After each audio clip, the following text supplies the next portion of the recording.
Hello, hello. We are live. What's up?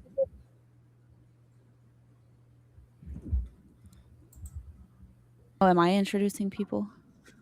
Oh, The no, oh, stream? no. No, you're all good. Yeah, no. Thank you everyone for joining us.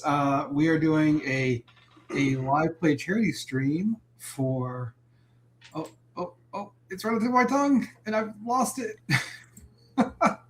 I've been talking about it all week, and now I'm blanking. This is terrible. The Trans Lifeline. Yay! We'll be playing Metahumans Rising. The adventure is called Changelings Bargain. For those of you who joined us for our last charity stream, we have back a pair of returning players and a new player. I will let everyone introduce themselves. Why don't we just kind of go clockwise, starting, I suppose. Oh, wait, which clockwise are we going to go? Let's go clockwise as we see it in Ninja. Is that me? That's you. Okay, because I think it is different for everybody, but I don't know. But I can start. It's fine. My name is Chenoa Reid, also known as Zephyrite. I am the owner and producer of DICEBERG Ahead, which is where you're listening to this now. And you can find me pretty much all there. I'm going to be playing Scarlet tonight. All right. And there we go. Hi, I'm Dan. He, him pronouns. I am going to be playing Reflection, and you can find me on social media as Professor Plague. Anywhere fine social medias are social media'd. All right. You want to take us home? All right. Hey, everybody. I'm 1K Watts, coming to you live from an undisclosed location on the edge of the Nevada desert. And tonight I am playing Nox. I am fresh and new to this game, just diving in with a pre-made character and a handful of dice. So I can't wait to play with new people and yeah, get some attention to Trans Lifeline. Thank you for having me. Ooh. Thank you all for joining us. I suppose I should have introduced myself. I'm Dave. I am the designer and author of Metahumans Rising. I'll be running tonight's adventure. Also, he, him pronouns. And yeah, before we get started, I will say that we'll be running a adventure called Changelings Bargain. We dive into some pretty heady material in this adventure. It is inspired by real world events. However, everything is masked through allegory. You can think of this like a story inspired by the X-Men universe.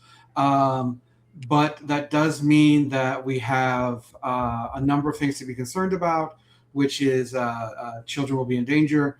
There will be legitimate threats. There will be potential gaslighting and the general harsh realities of parents with negative relationships with their children. Right. For those of you on the Twitch stream, I think you'll have a more comprehensive breakdown of the full content warning, but I think that sums everything up. Yes, if you do exclamation point warnings, it should whisper to you pretty much everything that Dave said if you're concerned about any of the topics going on tonight. But with that in mind, we are here to have fun. We are here to play heroes. We are not here to support that type of behavior. We are here to do the hero-y thing. Raising money for Trans Lifeline. And before we get started, how do our listeners help to raise said money for Trans Lifeline? Folks on the screen might see below. Is this the right side? It might be. Nope, it's the other way. Over on this side. There's a progress bar as well as a QR code that you can scan on the screen. And if you are in chat, you can also use exclamation point charity and it'll bring up the Tiltify link for you to go donate to Trans Lifeline. Awesome. Okay. Is there anything else that we need to cover? I think we've handled the technicals. That QR code is easy. And then it was exclamation point charity for the direct link? Yep. All right. Okay. So we have 3 very different characters. Typically, in a more campaign-focused game of Metahumans Rising, we'll have a team origin where everyone comes together.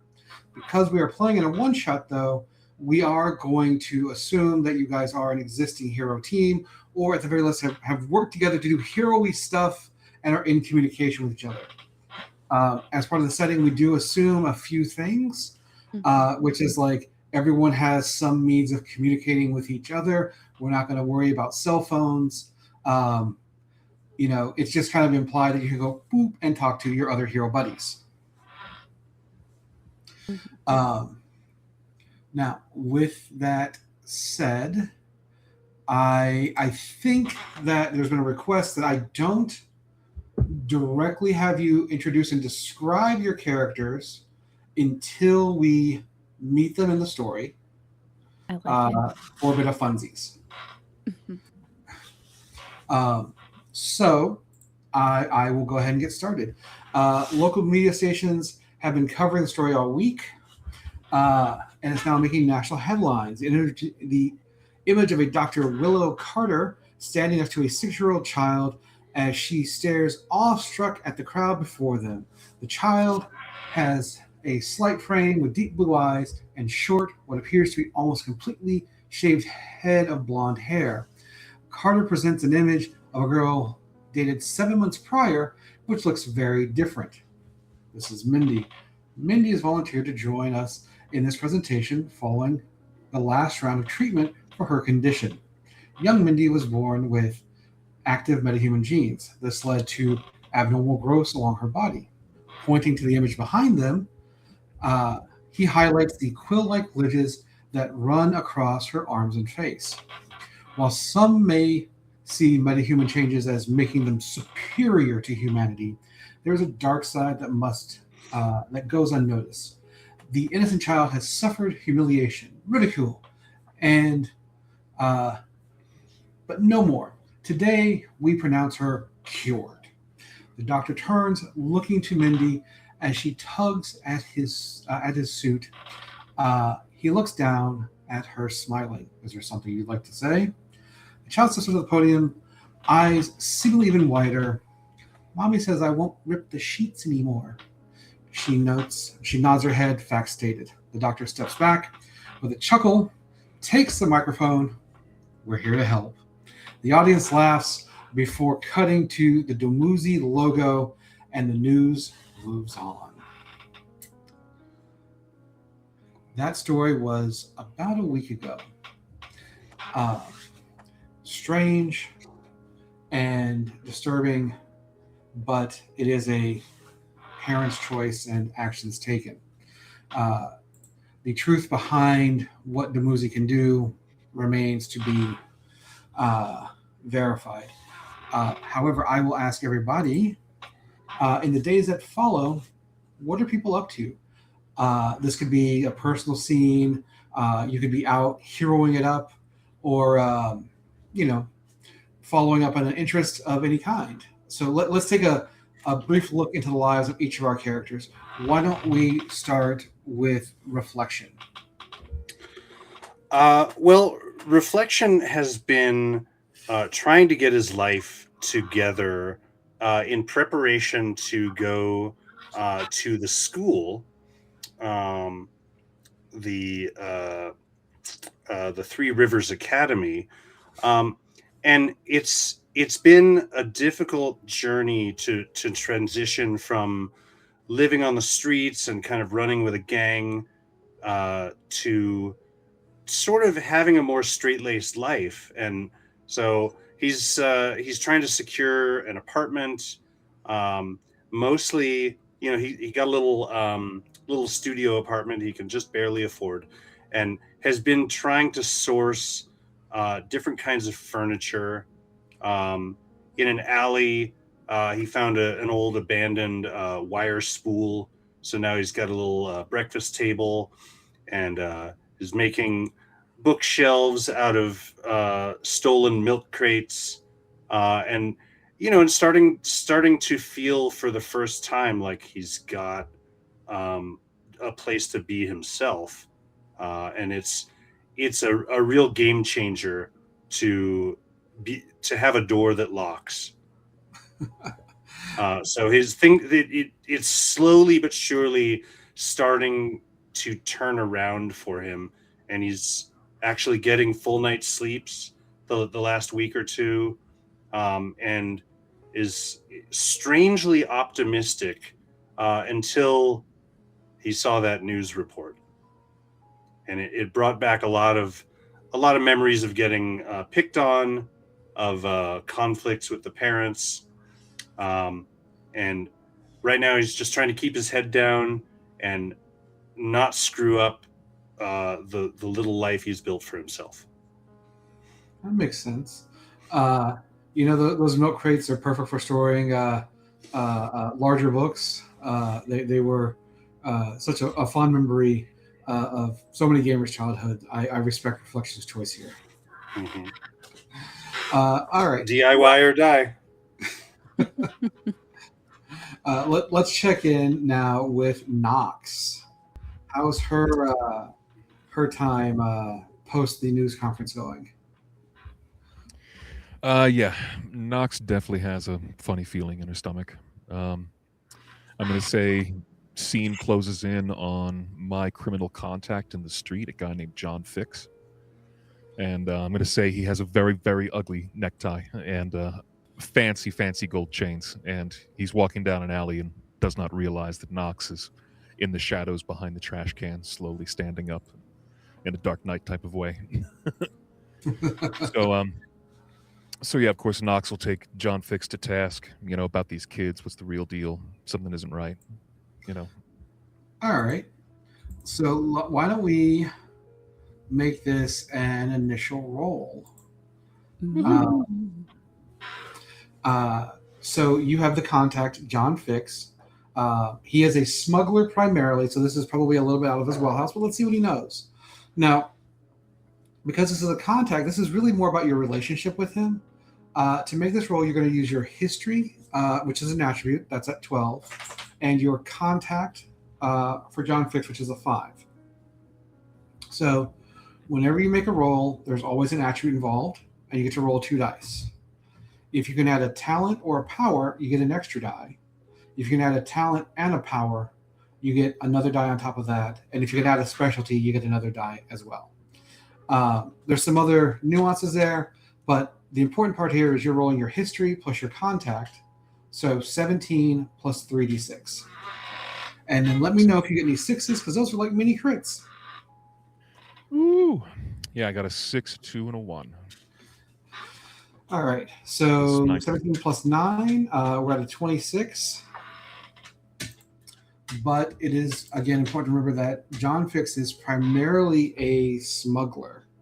And so while you may shake him down Dark Knight style, this is kind of outside of his wellhouse. Not something that he really gets involved with directly. He can say things to the effect of he's never had any dealings with Domuzi or anyone trying to get equipment like from them, right? So no one stealing from them, nor has he heard of them like smuggling equipment in or anything to that effect. Does that make sense? It does, yeah. He is saying in his own way, if nothing else, their equipment is probably on the level. Gotcha. Big corporate backers. That makes more sense. So yeah, I let go of John's collar, and I just tell him, like, you hear anyone smuggling kids, just whisper it behind these cans into the shadows. I'll hear it. And I slowly sink away. Mm-hmm. You become one with the shadows and are gone. Da-na-na. All right. Why don't we check in with Scarlet? Scarlet, I believe, is attending an art auction She is not the auctioneer, but she is definitely along the sidelines as somebody who has art within the auction. She is a large arachnid type being, and was an artist on her home world. Definitely like centaur arachnid vibes, black carapace, ghoulish blank eyes, and she is much larger than a lot of the humans that are around as legs reach out from around her. And she is in like a tailored suit that she made herself and has a really cool, interesting, high tech bracer that she just kind of gently holds in her lap if she had one, just watching the proceedings of this art auction unfold. So I have two questions for you. Mm-hmm. The first question is, when you say made it yourself, we must acknowledge that you are a Thadmar, which is a rack-like person. So by made it yourself, did you spin the silk, or did you source the materials and sew it from there? I think at least some of it does have her own made silk, but she admires humans a lot. And I think that she has outsourced a lot of their own fabric structures. I think I can imagine some reclaimed or resourced patterns that she had found and then put together herself with her own silk. Oh, interesting. So this is possibly like a patchwork suit of reclaimed fabric. I can, yeah. Maybe your silk becomes a thread that binds it all together. Yes, exactly. I dig that. And now the second question, not to put you on the spot here, but we're going to put you on the spot because you are in fact presenting at an art gallery. Can you describe one of the pieces? The pieces that she put together? Yeah, what? Just one. Yeah, one that like Scarlet might be particularly maybe prideful isn't the right one, but I myself am a printmaker, and I feel like it's appropriate for her to be a silkscreen printmaker and pulling her own handmade inks through like beautiful pressed paper images. I think it's going to be very like high contrast expressionist work where she uses a lot of found materials in order to make her like transparencies. So it in a way is also patchwork, but you can pick up some identifying features of like leaves, lattices, definitely abstract, but all in one piece together. That is very cool. So maybe this is a gallery of tapestries and murals, and you have these silk prints kind of interspersed in different themes. Yes, absolutely. Incredible.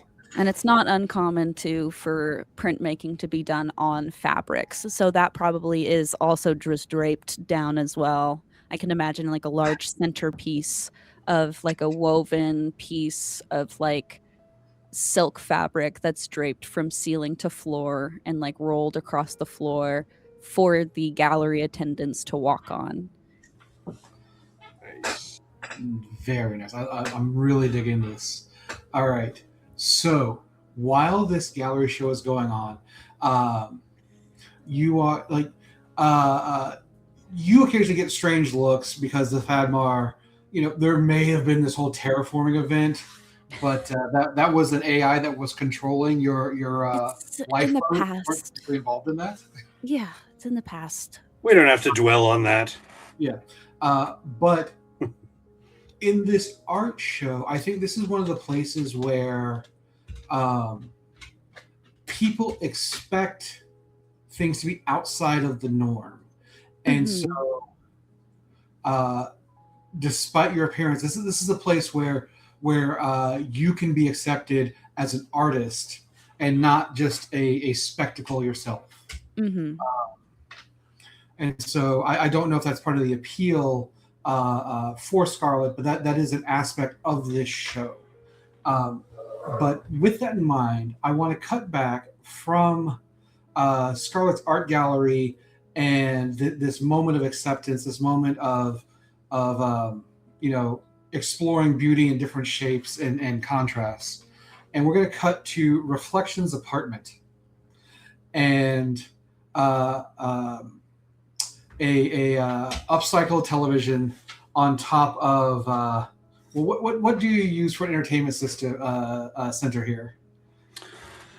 Well, there's an old thrift store TV with the rabbit ears, and a VCR. So Reflection really is has been hitting the thrift stores a lot and finding old movies. And it's he never really had a chance to figure out what kind of movies he liked. Never really got a chance to figure out who he was as an individual, especially once his powers started manifesting. It became really difficult to know where he ended and other people began. So he's been spending a lot of time alone, doing a lot of reading, but watching the same movies over and over again. He just keeps watching Cool Hand Luke. All right. So we're using an antenna TV that probably means or implies possibly a VCR, not a DVD player or Blu-ray. Yeah.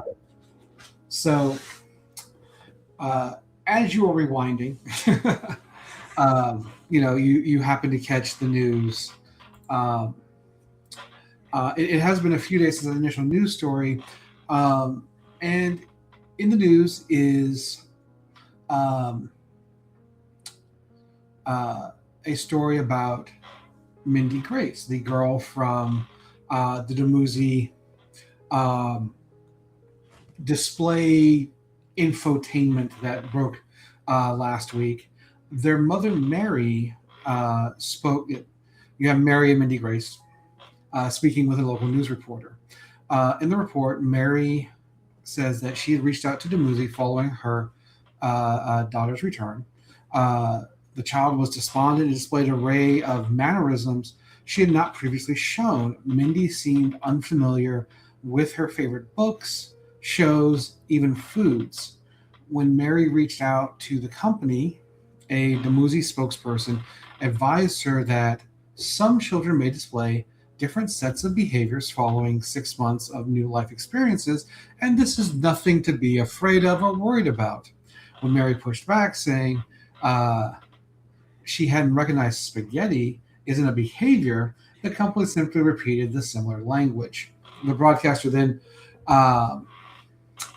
presents a printed press release they received from the company. The document simply is stating the same talking points in more formal language. Clearly, it's gone through legal and PR to punch it up. The anchor concludes the segment by saying that the document was provided, but the company declined to comment further. Your videotape is ready to watch unless you wanted to take some other type of actions. Well, he's right now he's thinking about how journalism has really gone to hell. These people are just stenographers for power. There is a stream of lies being fed at me, but I only wish I knew what the truth was. And I start to think that maybe it's time to reach out to some of my other enhanced companions, because if this takes off the way that they're spinning this, this could hurt other kids. Like if other parents start taking their kids into this program, I mean, God, what what would have happened to me? And I start thinking about what my life would be like. I wouldn't be in this apartment. I'd be in a hospital room with my head shaved. That's unacceptable. And so I pull out the flip phone that I was able to afford, and look into the little steno notebook with some numbers on it, and I give a call to an artist friend I know, Scarlet. All right. So, Scarlet, you get the call while you are in the art show. What does that look like?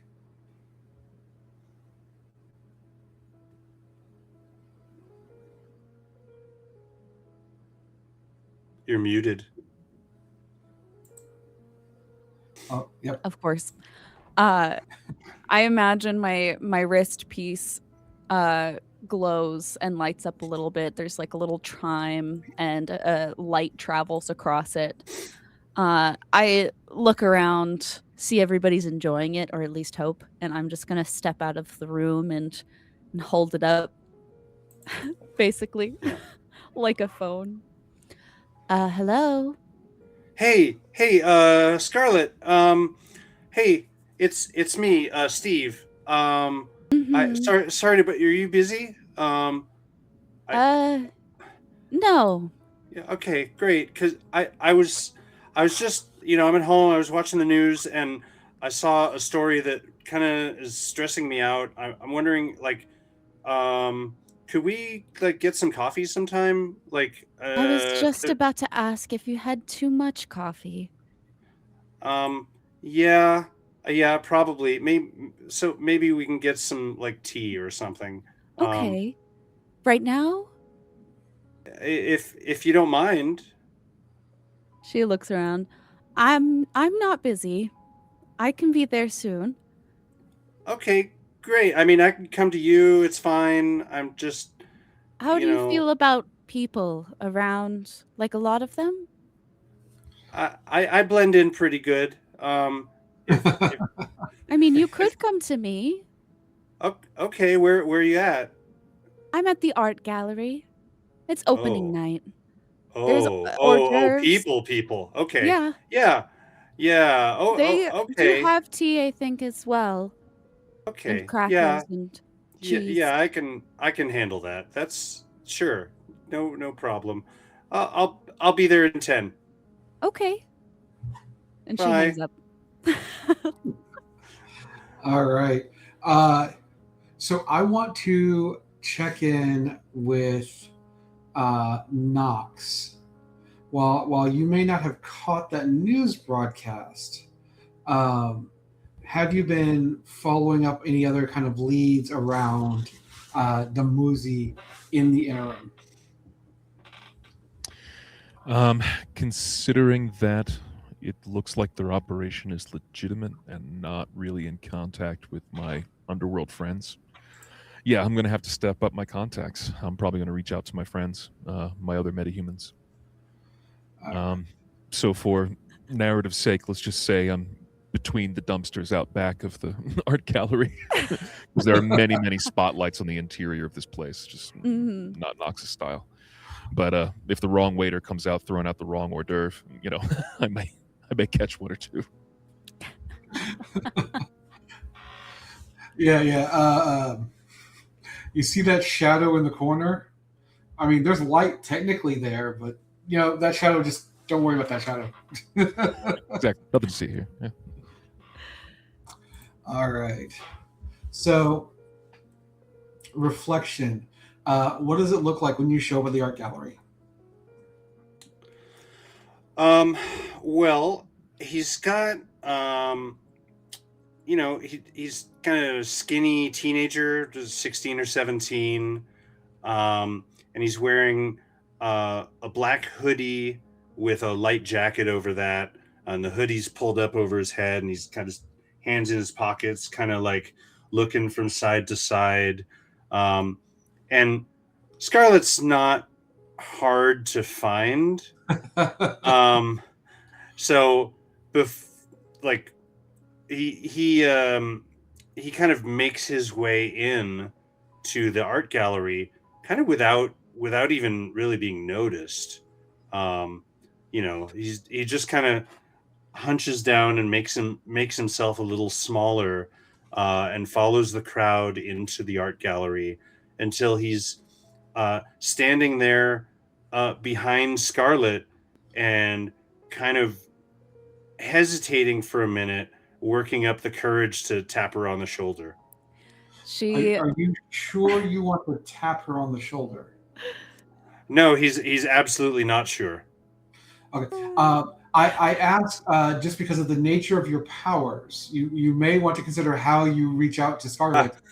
Right. Yeah. Yeah. So after a few minutes of hemming and hawing, he says, "Scarlet, hey, Scarlet." Her upper body turns, but her like lower abdomen does not. Yes. Hi, it's me, Steve. Hi, Steve. Thanks for letting me come here. Of course. It is very people-y here. Oh my goodness. Yeah. Yeah. Would you like a cracker? I really would. Do you have cheese? Yes. Okay. He's nervously filling up a paper plate with all of these cheeses that he has no idea how to pronounce, and like a bunch of pecorino and those little like caramelized walnuts, and just before he can even leave the table, he's eaten it all. I think that this is the kind of art gallery that has, that black glazed ceramic that Reflection may be nervous to hold just because there's a possibility of dropping it. Right. Yeah. And he's like, okay, that's much better. Hey, I don't know if you've been watching the news or listening to All Things Considered, but there was a report. Is that a new phrase that I'm missing? Is that it's just the news. It's just they have different news shows on television and on the radio. So I thought you were saying All Things Considered, there's the news, and I didn't think that was a good thing. Yeah, they don't really consider all things. They consider a few of them and then they move on. But one of the things that they were talking about is this this new medical program where they're taking metahumans and changing them somehow. And I just get a really bad feeling about it. They're the way that they're talking about it, it's as though they want to expand the program and cure us and make us like everyone else. That doesn't sound good. I don't want that. I'm just starting to like who I am. I just didn't know what to do, and I thought I should talk to someone else who might understand where I'm coming from. I definitely understand being different. She just kind of like looks at you. Yeah. And like clicks a little bit. Is there? Do you know if there's anything we can do? Like, can we like? I know the politicians aren't going to help us, but no, and the cops aren't going to help us. Like, what do we even do? Arson? I've never done arson. So maybe not arson. I hear it does get the goods. It does just get results. Less extreme, right? What do humans do that's less extreme between protest and arson? I think they vote, write a letter. I don't think I don't want too much. I don't want to do either of those things. No. I kind of want to save those kids. Are they prisoners? They don't look like they want to be there, and when they come out, they're different, and there's something. They're doing bad things to these kids. I'm okay with saving kids. Okay, that's a good baseline. I'm glad. We can build from that, I think. So I don't know. Maybe we should try and find some other folks like us and make a plan. Oh. Did you see that shadow on your way in? I heard they were skulking about. Oh, Knox? Wow, Yeah. I haven't talked to Knox in forever. No, I mean I wasn't looking. I kind of just had my head down. Is Knox here? I think in the alley, probably. Oh, okay. Let me go check. Hang on. I could come with you. Oh, okay, sure, yeah. The most conspicuous and least conspicuous people in the entire art gallery walking together. To the back door. Yeah, like never. Don't mind us. We're just chasing a shadow. I think that again, the diversity of people at this art show, this may in fact not be the strangest thing that might be happening right now. Probably. Right. I'm wearing pants, and that puts me in the minority. Look, I'm gonna just say Jaden is bringing the scant back. Okay, so we head out the back door, and I'm not even gonna look. I'm just gonna be like, Knox, you around? I can't find you. So Reflector, you actually catch an eye of your own shadow cast against one wall, the alleyway, and it's Peter panning around. It's not actually mimicking your motions, but it's going and pointing between two dumpsters. I waved my hand a little bit just to be sure, and it's just doing entirely different things. So and you see this green cloaked hood with very white eyes, face wreathed in shadow, alley rat on its shoulder. Knox slowly stands up. It's like, good evening.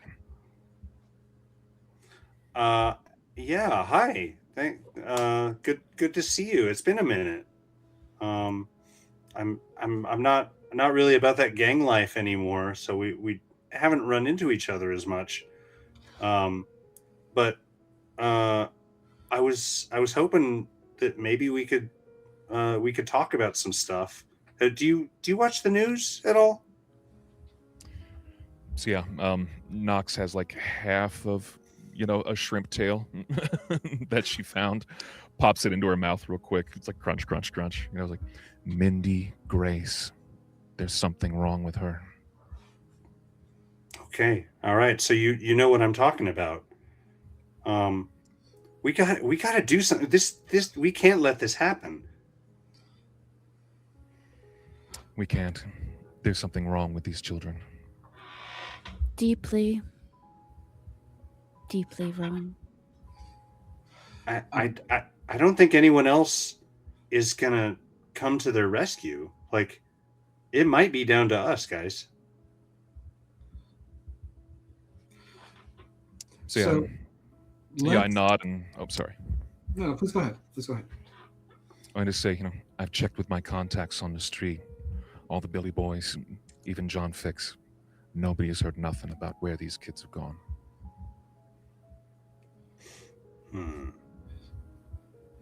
So this is what I want to flag. While Knox, you've checked illegal channels.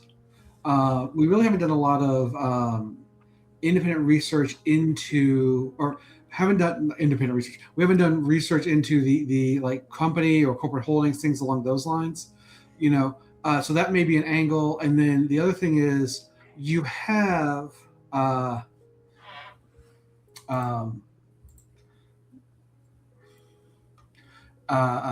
Mindy's mom, Mary, speaking out against them, or speaking out about how her daughter has changed.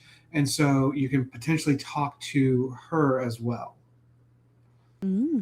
Yeah. A pair of different angles of investigation, depending on which direction you might want to go, or you can take both. There's nothing that stops you from doing both of these things. Do we know where this facility is? Is the address listed publicly somewhere? Yeah, give me 1 second here. They do have a public office.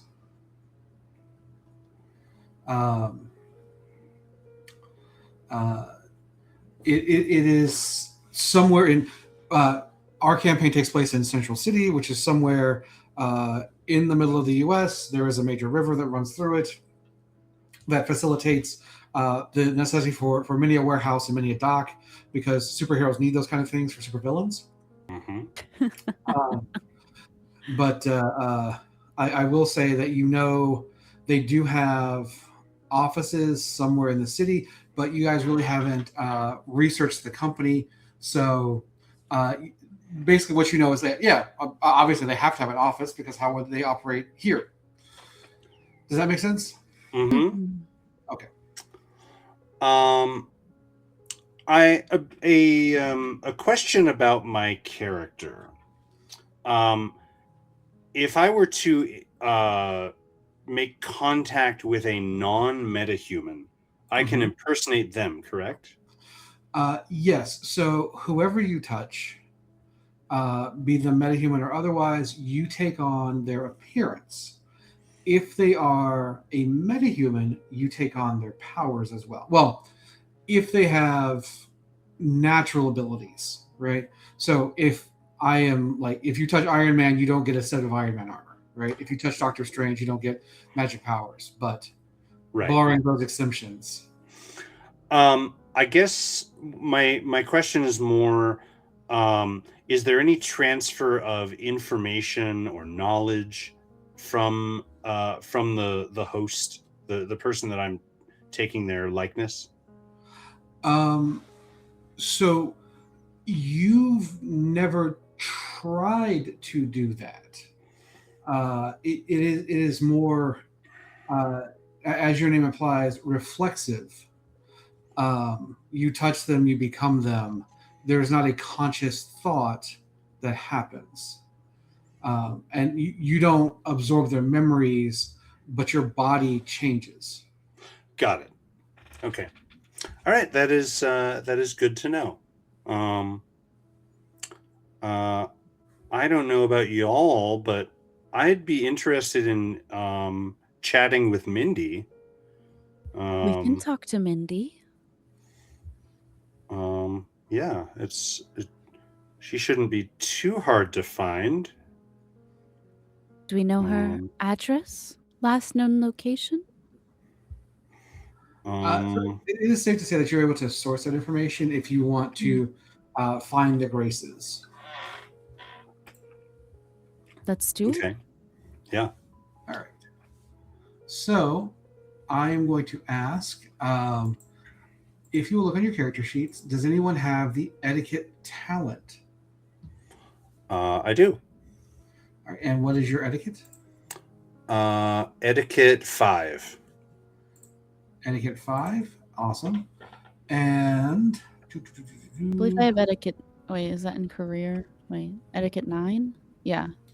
You have etiquette 9? I do. Wow. Right. And what are your respective expressions?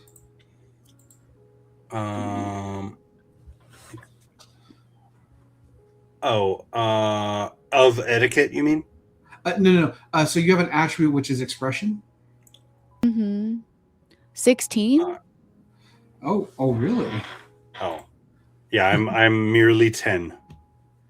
Yes. That's my high. Yeah, that's my highest. Because I am an artiste. Yep, that makes sense. All right. So I think that with that in mind, that does strangely make the 2.5 meter tall spider lady the most personable in the group. Yeah. Oh boy. Fantastic. But if you have the etiquette talent, you can support them when you attempt to talk to the Grace family, right? Yeah, maybe I should be the one to knock on the door. Okay. That's nice. So when the door opens, I can do the first bit of talking, and then once I maybe a And then giant I can scale spider down is from their house and around. right. That might not be the first thing Mindy wants to see. Okay, I will approach No offense. calmly like a normal human. Yeah. So I'll do the doorbell. You guys maybe stay just out of sight until I've made contact with Mindy. Okay. Let us also assume that this is the next day because Yeah. that was an evening news report, and you don't want to show up at their doorstep at like 11 o'clock at night. Right. All right. So go ahead and roll your expression plus etiquette, and that would be with 3 dice. Okay. Okay. And then if reflection is supporting Scarlet, you would add your etiquette is 5, correct? My etiquette is 5, and my expression is 10.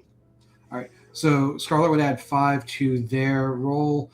Otherwise, if reflection is making the roll, we would add Scarlet's etiquette to yours. Now, I think since you're approaching, it kind of makes more sense for reflection to make the roll. And then Scarlet, your etiquette is what? 9. All right. So go ahead and take a +9 to your roll here. Okay. And you'll roll your expression etiquette and +9, or reflection, you'll roll expression etiquette +9. Okay. And so I'm rolling three die, and I'm adding my etiquette and expression to that plus Scarlet's. Plus Scarlet's 9, yes. Okay. All right. So that's a 6, a 5, and a 2. So 13 plus 15, that's 28, plus Scarlet's, that's another 9. Is that right? Okay. So, Right. So 44. 28 plus 9, 37. Oh, yeah, 37. Yeah. But it's also important to note that you got that 6, which always bumps you up a degree of success in these kind of basic rolls. So, with that in mind, now let us knock on the Grace's door, and you will be greeted by Mary. How does this initial interaction go? Like, what do you say to her when she answers the door? And Mary is the girl. I'm sorry. Yeah, Mary's the mother. Mary's the mother. Okay. Yes. Hi. Mary Grace. Yes. Hi. My name's Steve Moore. This is a little bit awkward, but I am a little bit like your daughter, and I saw the news report, and I was just wondering if we could talk privately for a minute. She looks at the driveway. I'm going to gently scuttle up. Yes. I have a couple of friends with me. Please don't be alarmed. We're concerned, and we have a couple of questions, and we don't really know where else to go.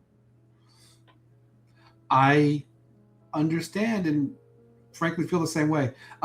Just as a note, she looks towards the driveway. There is no car there, but you can see that they park in a driveway because you can see like the oil stains and fluid stains there. There's just no car. And she kind of nods her head and she says, "All right, come on in. Okay. Guys, it's okay. Come on out." Is our time here limited? She says, I think we have time to talk. No, it should be fine. Please come in. And she looks at you and says, looks at the size of her door, and I can fit.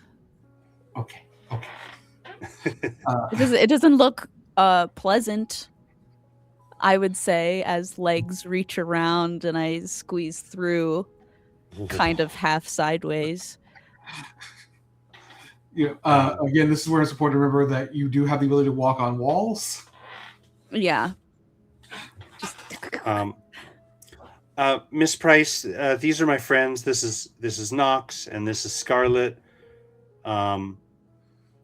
Thank you so much for agreeing to speak with us, and we're pretty concerned about what they're doing at that facility. Can you give us a little more information?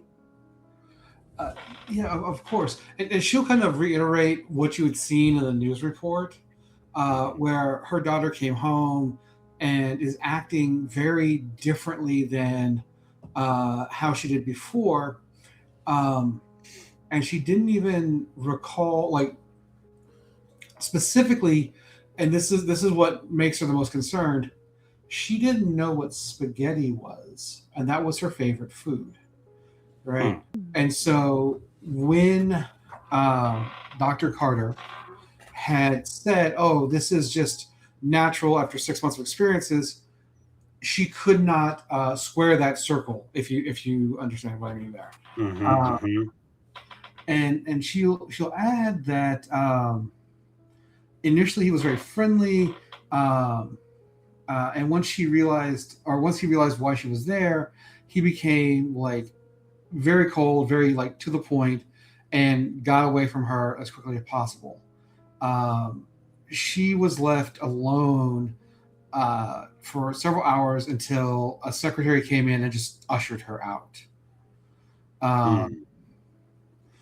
And like she says, it's hard to explain this, but it feels almost like Mindy is doing an impersonation of herself.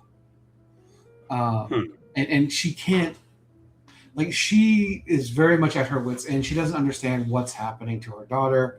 But she does offer to let you meet her. That would be wonderful.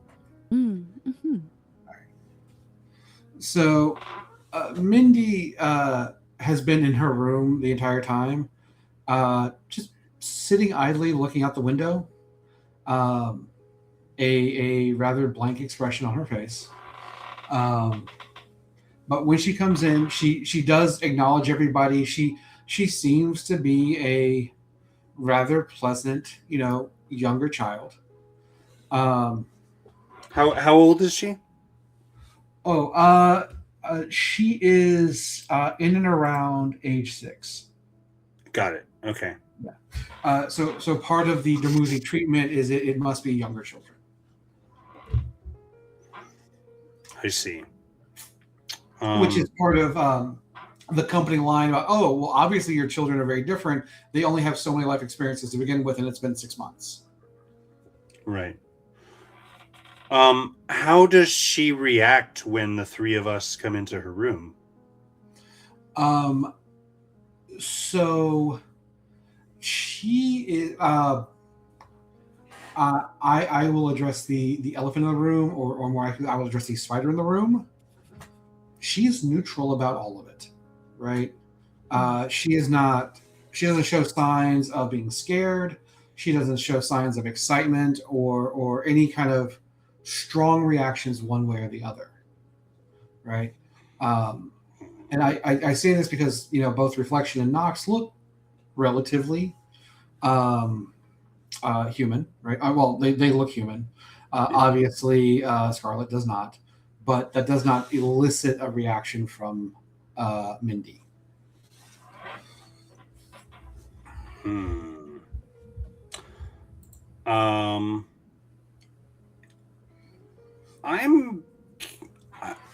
I don't know if I'm the best person to do this, but I'm very curious if we can get some information out of her about what the facility is like and how many other kids are in there. I have a few ideas.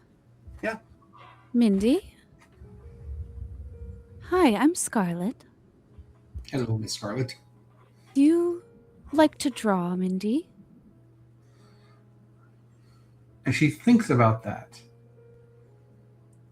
It's okay if She you don't actually know. takes a long pause and says, "Yes, I think I do like to draw." Is there any crayons in your room? Papers? I can help set out something for her to draw on. So she'll look around before realizing to go to the desk in her room where there are papers in one drawer, pencils, pens, and crayons in another. Mm-hmm. Like she has art supplies, Mm-hmm. but she didn't remember where they were. Mm-hmm. Could you draw me the hospital? Do you remember the hospital? Maybe some of the friends you met there? Sure. Why don't you give me an expression plus art roll? And I will say if you have science and social science, you can add those to the roll. Okay. I will also say that if anybody else at the table has science or social science, you can support in that way as well. Let's see. Don't think I have any of that science or social science, but art world physical mediums is a 12, Mm-hmm. and then expression is a 16. So 28 plus to my roll. I will say, by the way, when I am pitching skills or pitching talents, if you have another talent that you feel is appropriate, feel free to just say, "Hey, what about this?" or "Can I use that?" And if it fits, we'll add it in. If it's a close fit, I might actually just spend some willpower for it. Yeah. Okay. All right. But if we are expression plus art, let us roll expression plus art. Okay. How many dice is that going to be? So it's 2 automatically, and then you have the talent, so that adds a 3rd die. So 3. Okay. And that's just D6s if I remember right. Yes, D6s. Okay, 3, 5, 8. And this is your art physical 13. mediums, not your art poetry. Yeah, physical mediums. So 13. 25, 41. Does that sound right? Okay, so interesting. So Mindy's mom doesn't leave the room. Okay, the 3 of you kind of work together to draw things, and she draws 2 rooms. One of which looks like a fairly standard, if you had a private room in a hospital, right? Except there's no window. And then the other looks more like a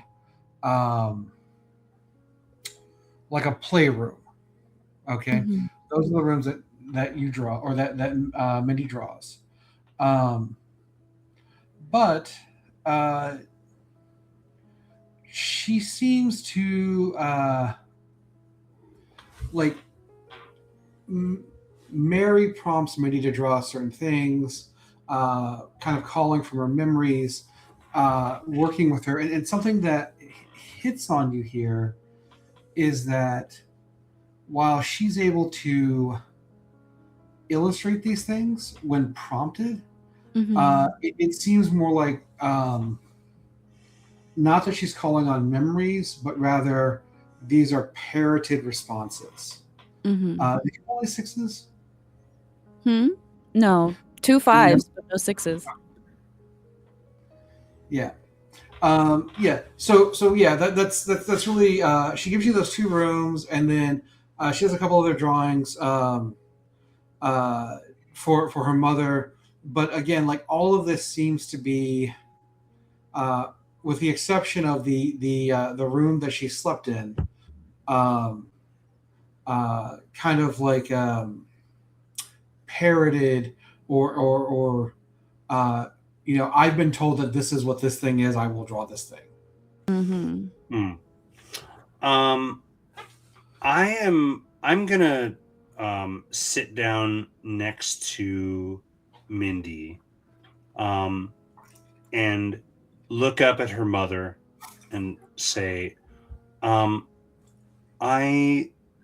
have an ability like your daughter, and I'm wondering if it's all right with the both of you if I try something. It's not going to hurt anyone, but I want to see whether Mindy's power is still in there. Mindy, is it all right if I hold your hand? And again, she pauses and she thinks about it, and then she says, "Yes," rather matter-of-factly. Okay. I am going to take on her form and whatever powers she may have, even if they're suppressed, I would still have them somehow, I would assume. Yes. Do I need even to if roll? she was suppressed, you're not. Yeah. Do I need to roll for that, or does it just automatically happen? No, that's just a thing that happens. Okay. So I take her hand in mine, and I almost instantly become the spirit and image of Mindy. Do I have any powers? You don't. You have no powers. Well, other than your own. Yeah. It infects you. But I guess from my perspective, do I know when I have taken on the form of a non-metahuman or a metahuman? Can I feel the difference? well, you know when your powers change. Like when your powers are modified, you're like, oh yeah, I have this ability now. Right. And you are not detecting that. So it is the absence of new powers that says, oh, this is a human, not a metahuman. Does that make sense? Mm-hmm. Okay, so I can't necessarily tell whether it's a human or metahuman, only whether my powers change. Sort of, right? Like as we were just discussing, if this was a metahuman whose powers were suppressed in some way, Mm-hmm. they wouldn't be suppressed for you, right? Right. Whether That's it's a mental what I block was. or like an inhibitor collar or some type of genetic modification.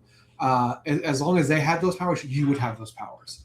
And if they were blocked at the genetic level, you would potentially know that, right? I'd actually have you make a roll for something like that. Sure. But I may have said that, and it may confound what I'm about to say. I want you to make a power roll. Okay. Which is just your power and parent attribute. You're playing reflection, and so your parent attribute for copycat is your mental. So you're going to roll your mental, which is the attribute, and then your power together and 3 dice. Okay, so let's see. Power, that's copycat, so that's 12. Mm-hmm. And mental is another 12. Yes. So I'm adding 24 to my 3 dice roll. Correct. Okay, that is a 12, 1 6, and 2 3s. Okay. So that's 36. All right, so I'm going to give you some general information because you're literally in a copy of Mindy's body. Yeah. She seems perfectly healthy for her age. You don't, like, she is 6, so, you're in a 6-year-old body, but you don't feel ill. You don't feel superhumanly healthy either. right? You you feel that she has exceptional hand-eye coordination, just judging from the body that you're in. Mm-hmm. However, this is well within tolerances of a human, and specifically within the tolerances of a child at this age, right? Right. Yes. But I'm not getting any indications of a power that was once there, or or that is suppressed or inhibited in some way. Correct. Okay. Right.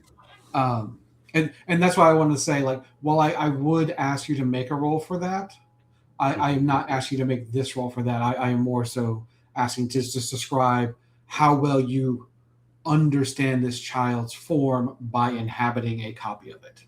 Yeah, copy that. Okay. Literally. Yeah. Yes. Okay, so after a few seconds of kind of sitting with that, and she doesn't react oddly to seeing herself next to her? She kind of quirks her head a little bit, and asks you if it's a magic trick. Kind of. Do you remember how things were before you went to the hospital? Do you remember what your body did before you went to the hospital? And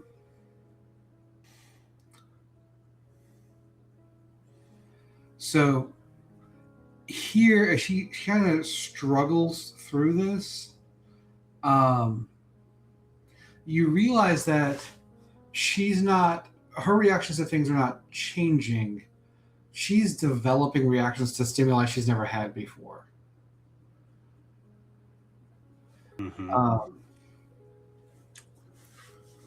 Yeah. Okay. But she does not. She's not able to give me an answer about her specifically. I'm sort of asking if she remembers what her powers were like. Yeah. So she actually can describe her powers in a very clinical kind of way, right? And this is what tips you off that what she is saying. There's this discrepancy between who she was and who she is today, right? She explains that she had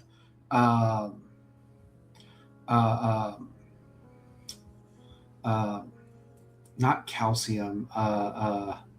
What are teeth made of here? I keep wanting to say baleen. That's not right. But anyway, she had deposits of. Oh, it's really gonna mess with me. I can't name it right now. Keratin. Keratin. Thank you. Yes, her body produced keratin along her skeletal ridges. And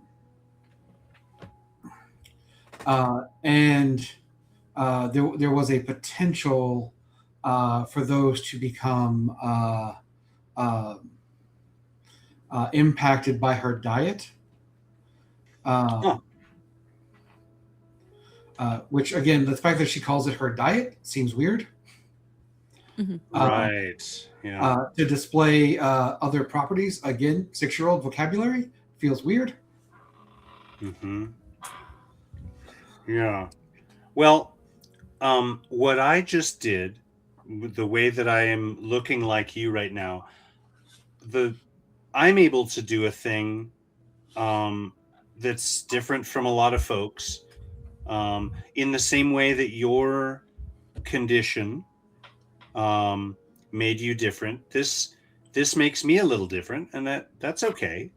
And now I'm gonna turn back into myself, and say, see, no harm done. She kind of nods, again, rather matter-of-factly, like you saw in the promotional video from last week. Does anyone have the science talent? No one, right? No. I have forensics. No. That's okay.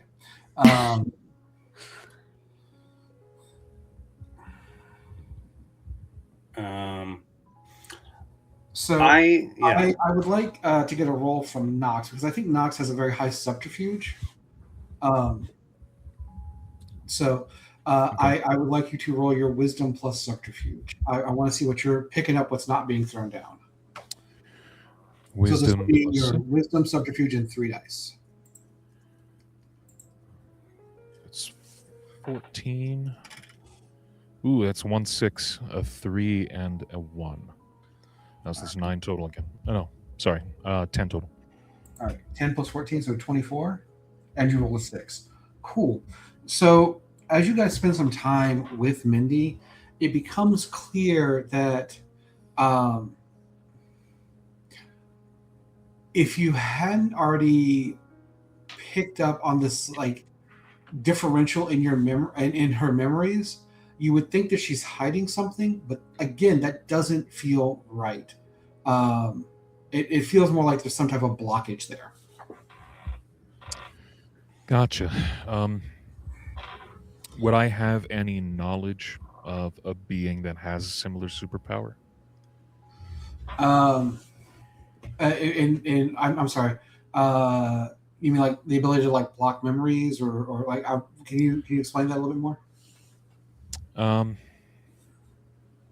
not sure if this is putting too much of myself in the character, but I'll just kind of blankly say to myself, I'm like standing in the shadows of the bedroom and I hold up a Rubik's Cube and I'm considering it. I'm like, you reminded me, the old legend, Changeling. The fairies copy babies and leave the clone behind. You know, I'm just kind of turning the Rubik's Cube in one hand as I produce a Rubik's Cube made out of shadows in my other palm. Nice. It's a reminder of a legend, not a diagnosis. This does make Mary a little bit nervous, because she's already worried about her child, and the idea that her kid might have been swapped does not feel good. I'm sure she's the same person. Yeah, I have 0 social skills, 0 cool. It's just gonna come out of my mouth while I'm standing in the shadows. Well, Mary, I think we all agree that we need a little more information about this facility and the doctor. What was his name again? Dr. Carter. Dr. Carter. Do you have a picture of Dr. Carter that you can show me? Oh, like you can easily find that from an internet search. Like, okay, great. Like she doesn't have like, oh, here's a photo of the guy, but she's like, pulls it out of her wallet. Sus. Just kidding. Yeah. How did that get there? I don't know how much more information we're going to get out of this family. Mm-hmm. But it's definitely enough for us to work with. Mm-hmm.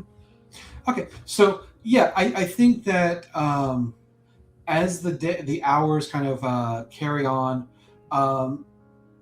I will say that while the interactions with Mindy may be odd, Mary seems more concerned, and she can see that like the three of you are not taking any kind of negative tact or track with the child, but there is a point where she does say, you know, I think maybe it's time that we break for today, right? And again, she checks the driveway as she ushers the three of you out. Thank you. Thank you so much for your time, Ms. Price. And we're so sorry to interrupt your evening, but this has been very helpful, and we'll if we find out anything more, we'll let you know. Of course, I appreciate it so much. I want the best for my daughter. I'm so worried about what might have happened there. Art therapy might be good for her. I don't know what that is, but I'll look into it. It's wonderful. All right. So, does anyone have the research talent? I have a 2. I have it. I've got a 2 in it. 2 is better than 0. That's true. I do have stealth and street smarts. And what I'm thinking is that I want to, I kind of want to stake out the head doctor, and figure out his patterns. Like if we can find out where he lives, that's great. But more importantly, I'd like to know his schedule when he comes to and from the facility. Okay. All right. So I think that the role that I was about to recommend will dovetail nicely into your desired actions. Okay. So let's see what you can find on the company online, right? Okay. This would be an intelligence plus research role. Okay. So if you have intelligence research, or if you just have a high intelligence, want to make the role, you can do that. Somebody have a higher intelligence than 5? 7. 11. I could help support with my 2 in research. Yes, you can. So you can add a +2 there. Now, here's the thing. You're getting a +2 from a talent, but you don't have research yourself. So you're only rolling 2 dice here, right? I will say that if you'd like to, you can spend a willpower to double your dice. That is a doubling of the result, not rolling 4 dice, though.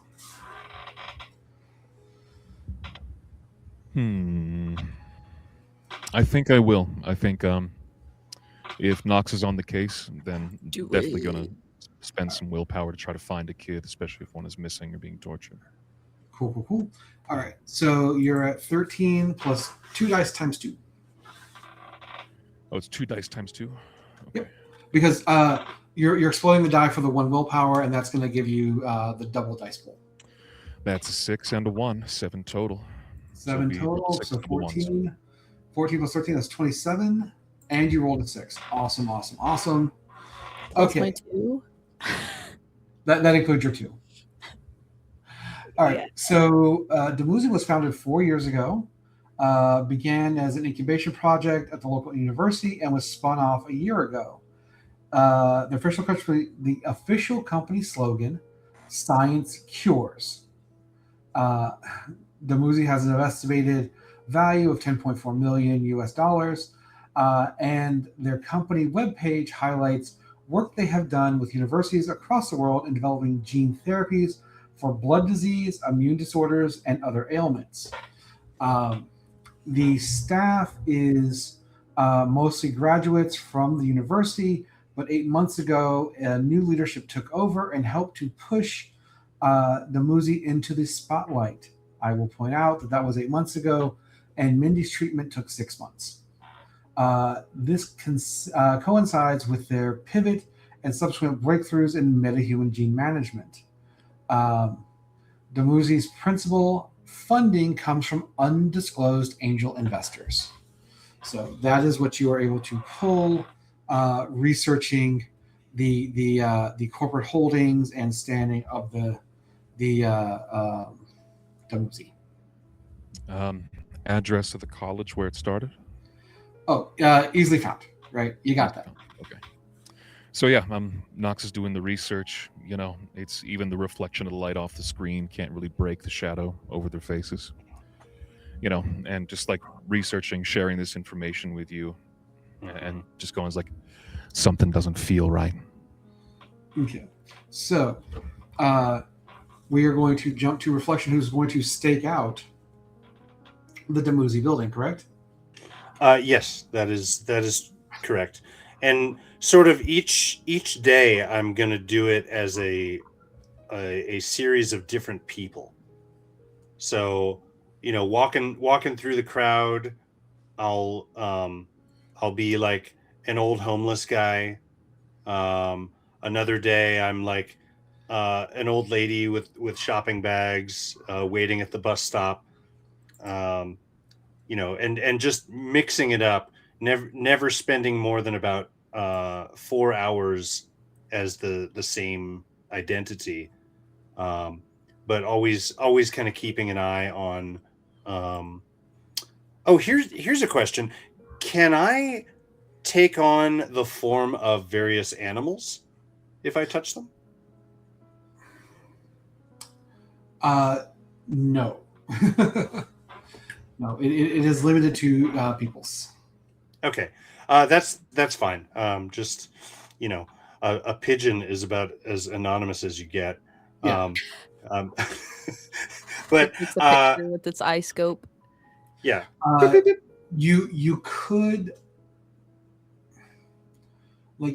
spend willpower to do that if we felt that was a logical expansion of Reflection's powers, but Reflection is really more about copying people, so I don't think that fits. That's totally fair. And yeah, so I'm running my stakeout, basically, just trying to blend in. Every so often, I'll get up and walk away and come back as someone else, but never really getting the front door out of my line of sight. Yeah, I will flag a few things. While your body changes, your clothing does not. So if we need to revisualize our previous scene, that does mean that Reflection in Mindy's body was wearing a 17-year-old's tracksuit. Oh, that's very funny. Okay. Okay. So I'll do it maybe a little bit less often, but I'll bring a couple of changes of clothes in a backpack. Yeah. And every so often slip into a phone booth or whatever the modern equivalent is. I mean, I think we can say for free, there's probably a gas station a block or two away that has a bathroom outside. Yeah. So you can go change in the restroom, drop off the key, and the attendant doesn't realize that it was two different people or that it's the same person. Right. They're all just dead-eyed, 1,000-yard stare. Thank you, sir. And yeah, you're hanging on campus and you hear, "Rick, get your laundry out of the laundry room. It's been there a week." This guy picks up his laundry basket, but the shadow of the laundry basket remains and then slowly sinks behind the dryer. Perfect. So things to just flag about the Demuzi building itself. It is not on campus, right? The building is a 3-story glass front. There is a large parking lot and a 1.5 meter concrete security wall around the outer perimeter. The parking lot does offer rows of covered spaces. The rows have solar panel plates above them.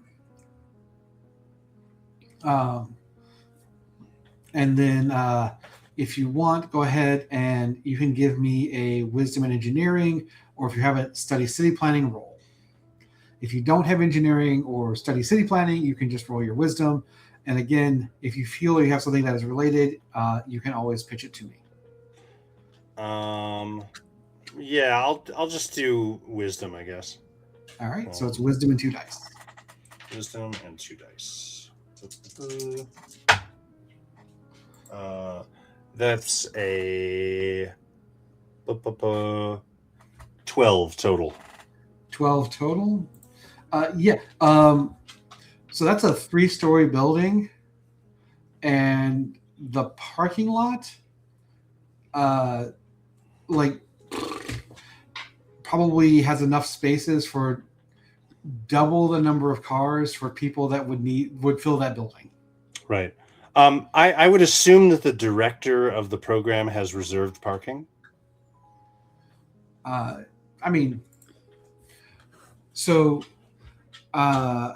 you actually go into the parking lot, the parking spaces are rather utilitarian.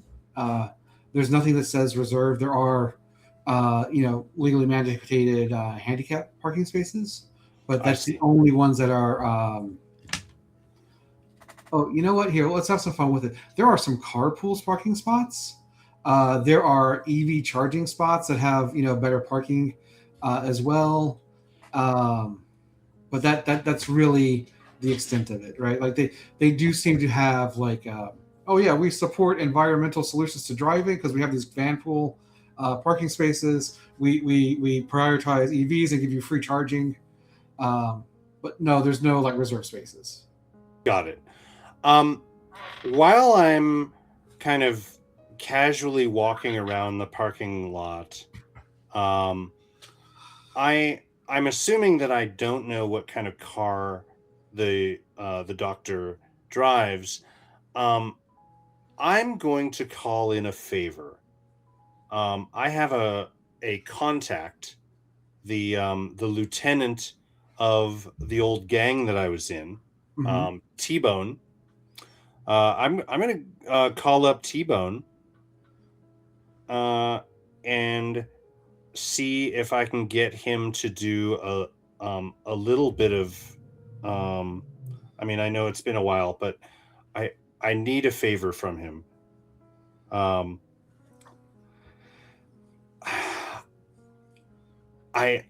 need them to find out what kind of car he drives, and steal the tires. Okay. Like boost the tires on the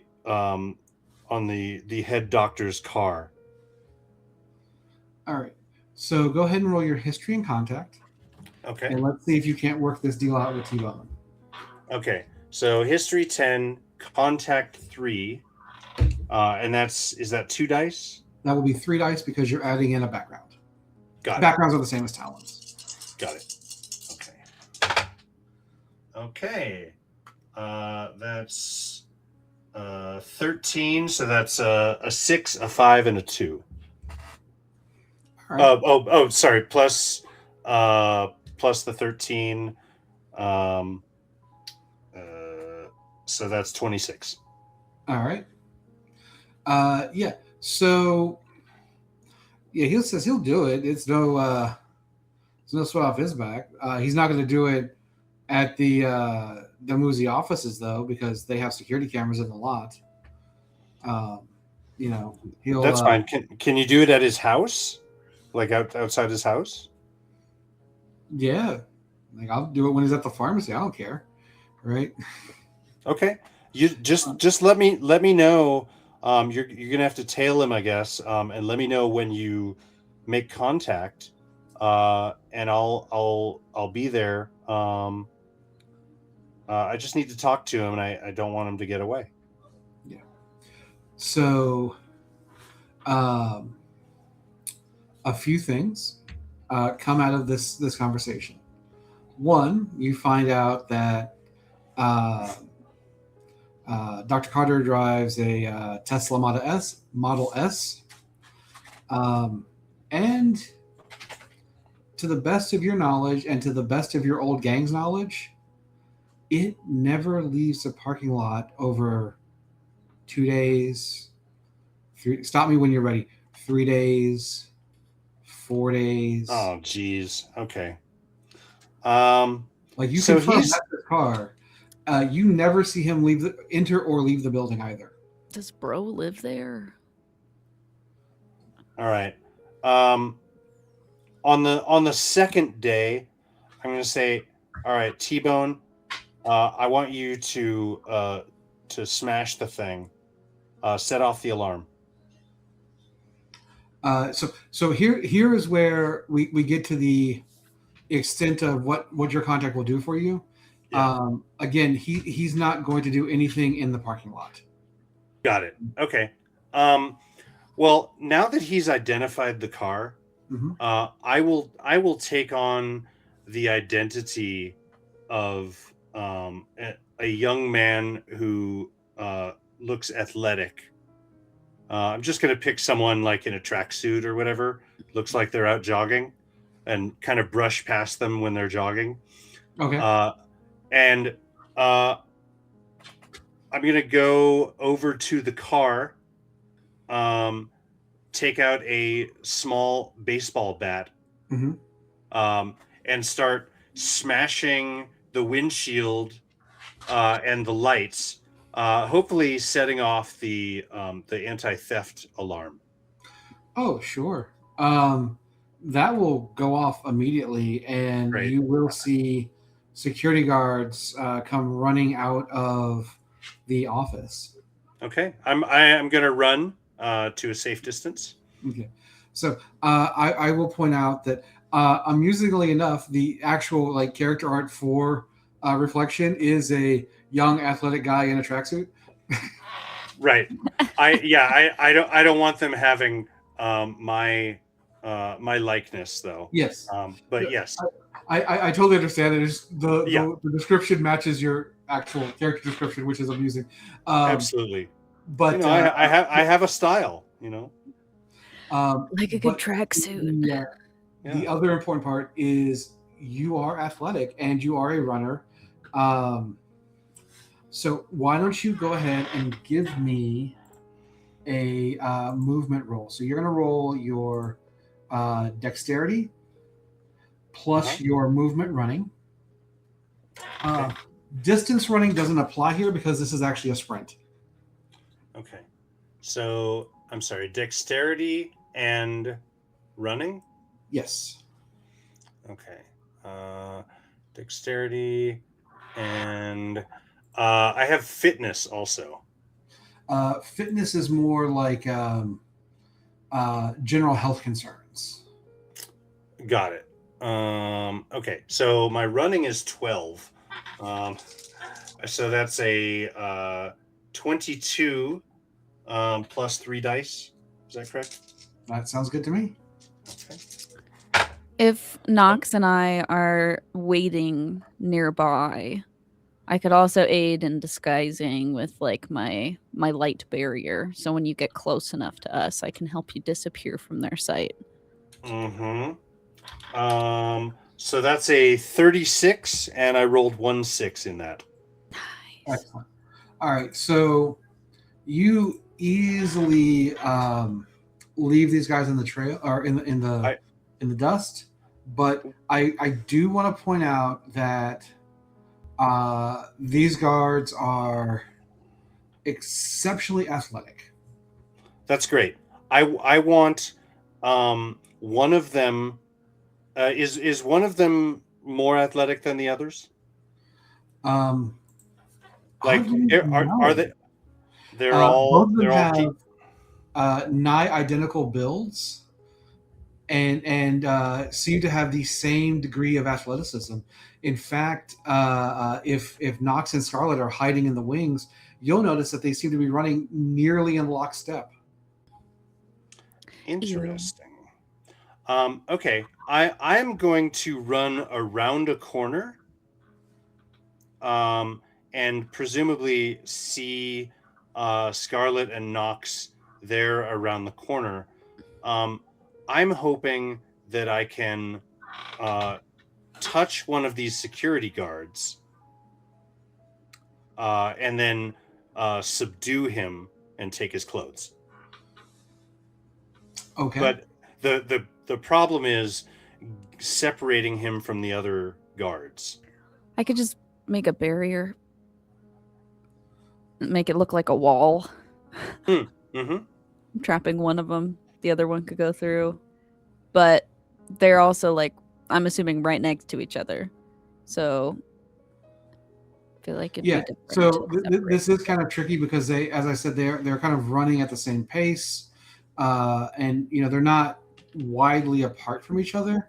Why don't you let us assume that you guys actually coordinated this ahead of time, right? Mm-hmm. And then pitch me a role that you would use to get them to separate, and what that as part of that pitch, you need to explain what you're doing to make that happen. Okay. I mean, I'm running. I'm not sure how I will separate them necessarily. But it can be any of you. It doesn't have to necessarily be Reflection that gets them to separate. But the question is, what do you do to get them to separate and then not ask questions about how they were separated? Creating a wall is going to be like, where did it come from? Right? Yeah. That's definitely a good after step, you know? Right. I'm pretty sure that I can sweet talk my way out of trouble once I'm back with the guards, but actually getting one of them separate for long enough to like change into his clothes, that's the trickiest part. I got something for that. Go ahead. Clinging darkness. Subjects within medium range suffer a -6 meddling penalty. Suffer disorientation. First attack each turn against affected targets. Use surprise defense, and it lasts for 6 turns. All right. But it is dispelled by light-based powers, so he wouldn't be able to do light wall. It would be surrounded darkness or blind with light wall. So this is where I wanted to flag that you guys did kind of coordinate this ahead of time, even though we're working this out on the fly, right? It wouldn't be hard to say that reflection can slow down enough that the guards think that they have a chance of catching them, and then lure them into an alleyway where Nox is waiting. And then once you're in the alleyway, that's when you can apply the disorienting darkness. And I can snatch one from above if I have a web. Yes. Wow. Okay. Yes. I love that. That's creepy as fuck. I'll be waiting above them. All right. So let's get power rolls from both Nox and Scarlet. So a power roll is just you roll your power and its parent attribute. So for Nox, that is your mental plus shadow control. And for Scarlet, that is you are using your webbing, so that is your evolved arachnid and constitution. Which is wonderful. Just 24. I think it's going to be good for both of you. Yeah, probably. Okay. I got like a 27 plus.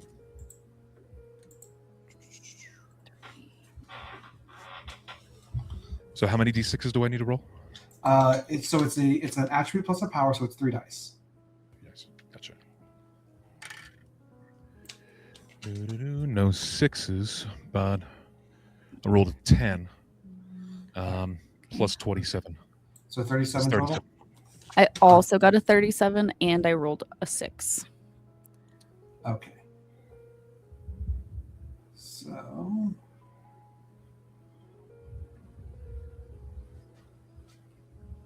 all right. Give me 1 second.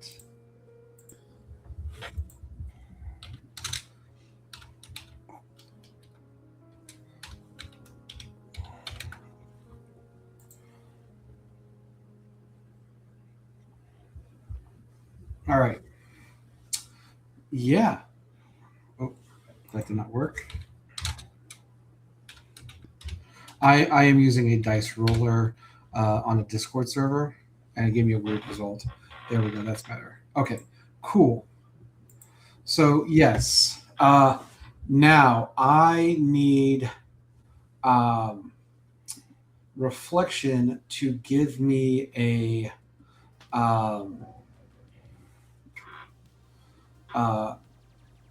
wisdom plus perception roll. Wisdom is your attribute. Perception is your talent. I will also add that Nox, Scarlet, your parts of the plan go off without a hitch. You have this guard snatched up to the second floor fire escape. Reflection, reaches out, touches him as the other guard keeps running down the alleyway.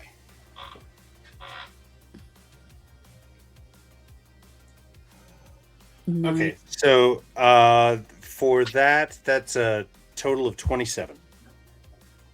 All right, cool. So the first thing that you notice is that your field of vision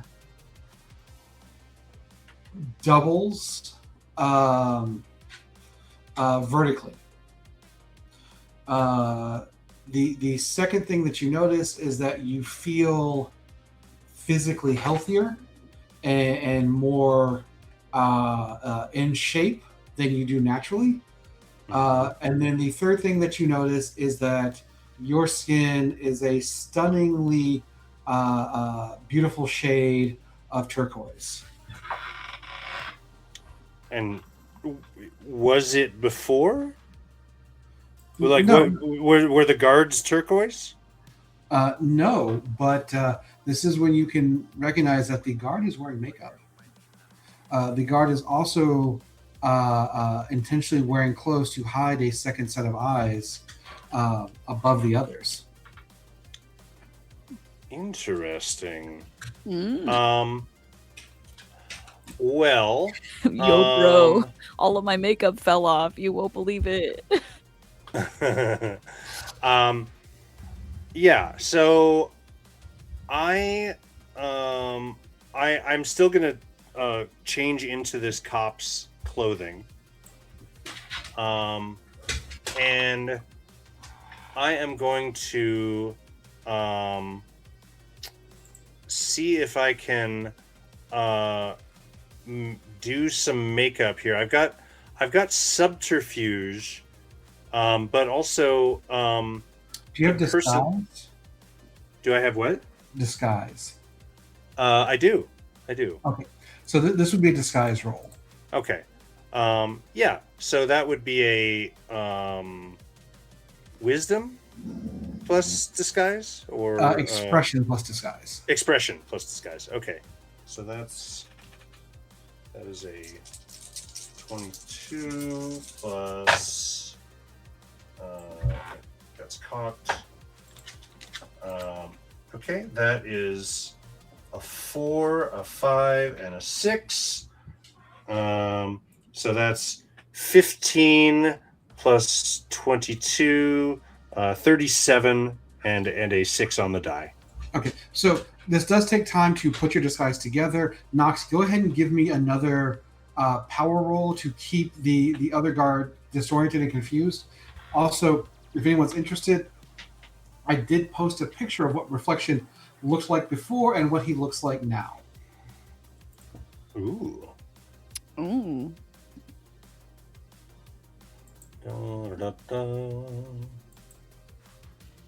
Oh, crazy. I got a total of 34 on that roll. All right. So yes, you are definitely keeping the cops, or not cops. They're not cops. They're security guards. You're keeping them distracted. That file name is crazy. Wow. File name is crazy. Birthed Drifters. Oh yeah. Don't worry about that name. That's not important. Well, if you're ever going to call me Four Eyes, now's your chance. But yes. I would not even dare. Thank you. Speaking of Four Eyes, I think 8 Eyes is able to help you keep honest with your disguise and make sure your makeup is done just right, because Scarlet is an artist. Oh yeah, absolutely. That is fantastic. So I guess we can sort of arrange it so that I am when these other guys come to, I'm laying there pretending to be just as disoriented as them. So I thought that the idea was that you would keep the one security guard restrained because you are identical to them. Yeah. I got the other one. Yeah, Scarlet will hold on to the one that I'm impersonating. Yeah. And then I will sort of wake up with them like, what? Where am I? Oh. Yeah. And yeah, you like kind of reconnect with the guard that's been lost in the alleyway for the last few minutes. Right. All right. So give me an expression and subterfuge roll. Okay. Subterfuge. So 19 plus 3 die. That's 26, 27. Okay. All right.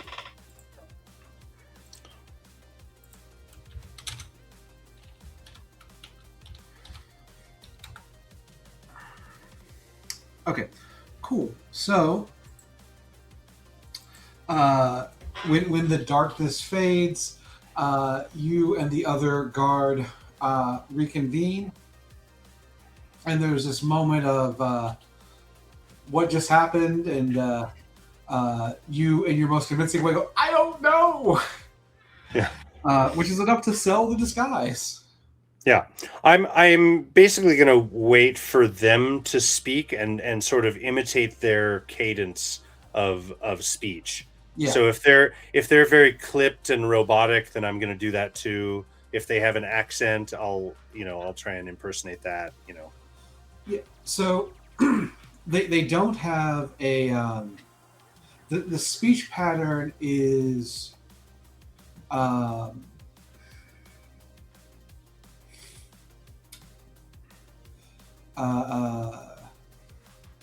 almost militaristic to a fault. Got it. That is to say that when they speak, it sounds like this is someone who has years of military training and doesn't know how to talk like a normal person anymore, yet outside of military society. Affirmative. All right. So, is the plan to follow them back? Yes. I want to get into the facility and scope it out for myself, and then see if there's a way that I can either. Well, I want to see what it's like in there, and then possibly create a diversion, possibly shut the power off, do something that would allow my allies to come in. All right. So, I was about to bring this up. You have the two people that are the stealthiest of stealthy, one of which is, able to essentially turn themselves into shadows, and the other one who is able to bend light around their body. So if you are able to access the building, they may be able to just simply follow behind you. What time of day is it, by the way? Well, this was your plan. What time of day is it? I would say it's evening. Like, it's not quite totally dark, but dusk. Yeah. All right. So yeah, like 7-ish, 7:30-ish. Yeah. The Okay, magic so hour.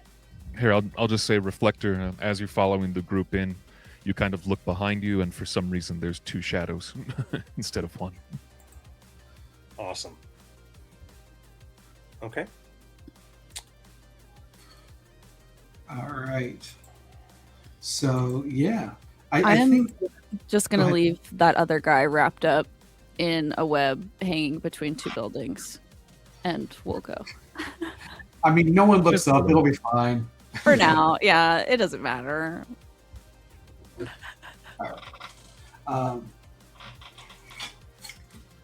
why don't we segue here to take a quick break? It is currently Sounds good. 6:19 or 6:20 Pacific.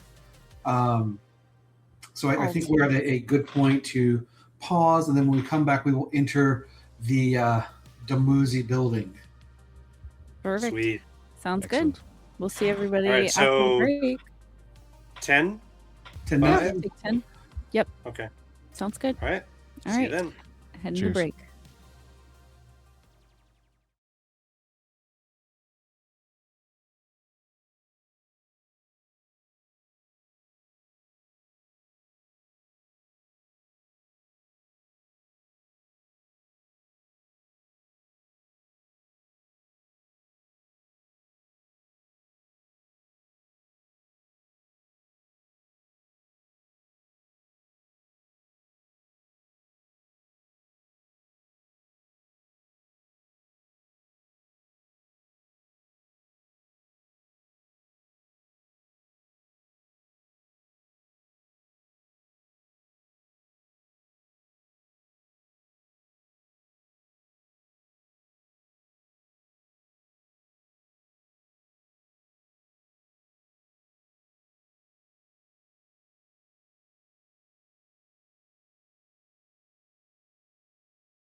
And we are back from break.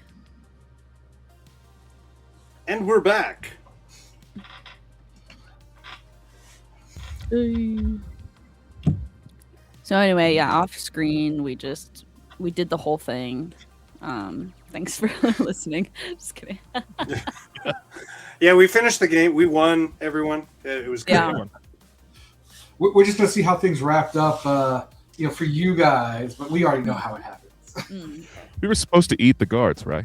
Yeah, that's Yeah. Clearly, right? They are moist and delicious. Yeah, the rest of the game is just a flashback as we're sitting on the beach. All right. For those of us who may be joining us after the break, we are playing Metahumans Rising. This adventure is called Changelings Bargain. It is a very X-Men inspired adventure, which does mean that it is an allegorical tale to real world actions and events, except seen through a superhero lens. We do deal with themes of child endangerment, potential abuse, medical procedures, and potential gaslighting. But if you want a full breakdown, if you're in the live chat, you can do ! Warnings, and you'll get a more detailed breakdown. But that should sum things up pretty easily for you. We do want to say that we are playing heroes. Those are actions of the villains. And if you're just joining us, this is an attempt to raise support for Trans Lifeline. Yes. So go help them. There should be a link somewhere around here where you can go and give them money so they can keep doing real hero stuff. Yes, there's a QR code on the screen, which if you scan it, should take you directly to the donations. And ! Charity in chat, which I've just put in there for everybody.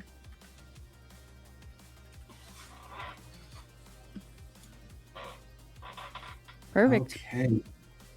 Are there any questions before we enter the Damuzi building? I have a question about the security guard whose form I have taken. Other than the increased visual range, are there any powers that I can detect? So what you're picking up is that you have peak athleticism and physicality. You would be on par with an Olympic weightlifter, a sprinter, all of these things that people strive for feel like they come naturally in this skin that you're wearing. That's fantastic. That's wonderful news.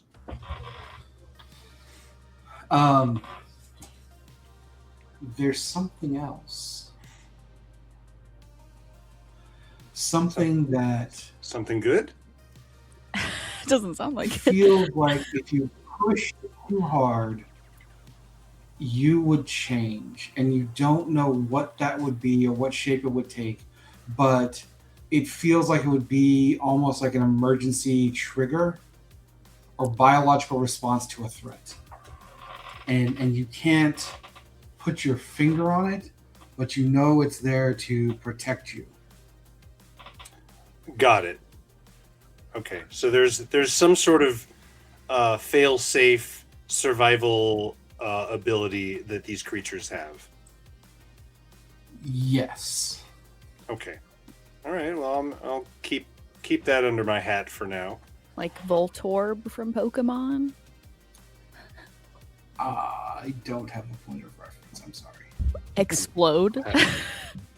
Or self-destruct? I will say for free, you probably will not blow up, but who knows? Great. Okay. Well, no, but blow up probably. That's just the way things go sometimes. This is superhero RPG. There's got to be at least one explosion. Yeah. Yeah. Speaking of which, so let's enter the Damuzi building. Scarlet, how are you getting in there? I know that Nox is doing the shadow thing. I am pretty quiet on my mini feet, but the device that I have attached to my forearm allows me to bend light in a way where I could more or less disguise myself in my surroundings. Got it. Just to be clear, we're talking full Predator here. Yeah, pretty much. Like it is bending light. It's invisibility. Oh, that is terrifying. So someone sitting in a security booth looking at the camera feeds is just maybe going to see a little shimmer. Yeah, a warp, maybe. Just a Right. little wave. Okay. Yeah. They see the guards walk by. They'd see a flicker of light. They'd see a shadow that seems out of place. You guys have decided to play Team Infiltration. I love this. Like, to the point that I'm not even going to have you roll to sneak in. You are disguised as a guard, and this is kind of what Scarlet and Nox do. Yeah. Mission X possible. All right. So, to get into the building, it does require a badge. Thankfully, you have one. Does anyone have anything related to security as far as talents go?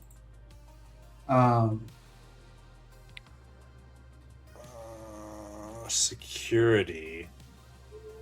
You know what? Nox, you're a former criminal. I know Mandarin, apparently. You know, very Can I help you, popular. Cody? But I don't think that'll help here. Yeah. So, you come into a reception area. It is a nice arranged setting with like couches. There's areas for children to play in. You know, this looks like a very high-end pediatrician's office. On the surface. Okay.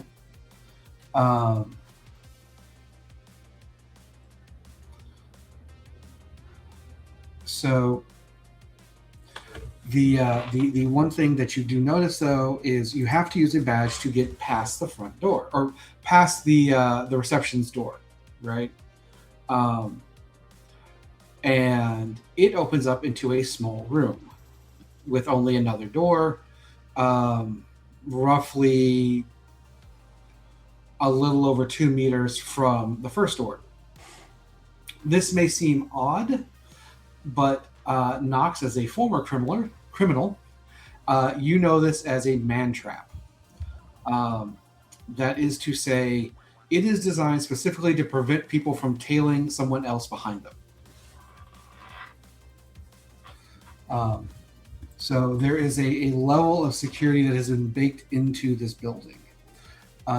However, once you circumvent the man trap, which I could have a roll for comedy as Scarlet tries to fit her entire body into this, because it is, again, just a little over 2 meters in a room, and there's 4 of you. Including the other guard. I'm gonna let it slide because Scarlet has wall walking and just climbs up onto the roof or the ceiling. Great. Yeah, there's a weird shimmer on the ceiling. Don't worry about it. Don't think about that. Yeah. Don't look up.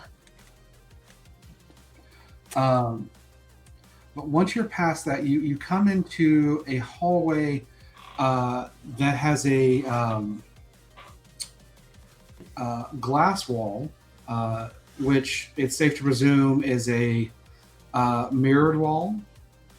into a large game room with a variety of toys and options designed to appeal to children in that earlier stage of development, right? Your toddler to say like a 7 or 8 year old, right? There are a pair of children with no apparent metahumans abilities playing inside there. There is a television that is tuned to Sprouts or kids television, and there is a woman in a white lab coat who is taking notes.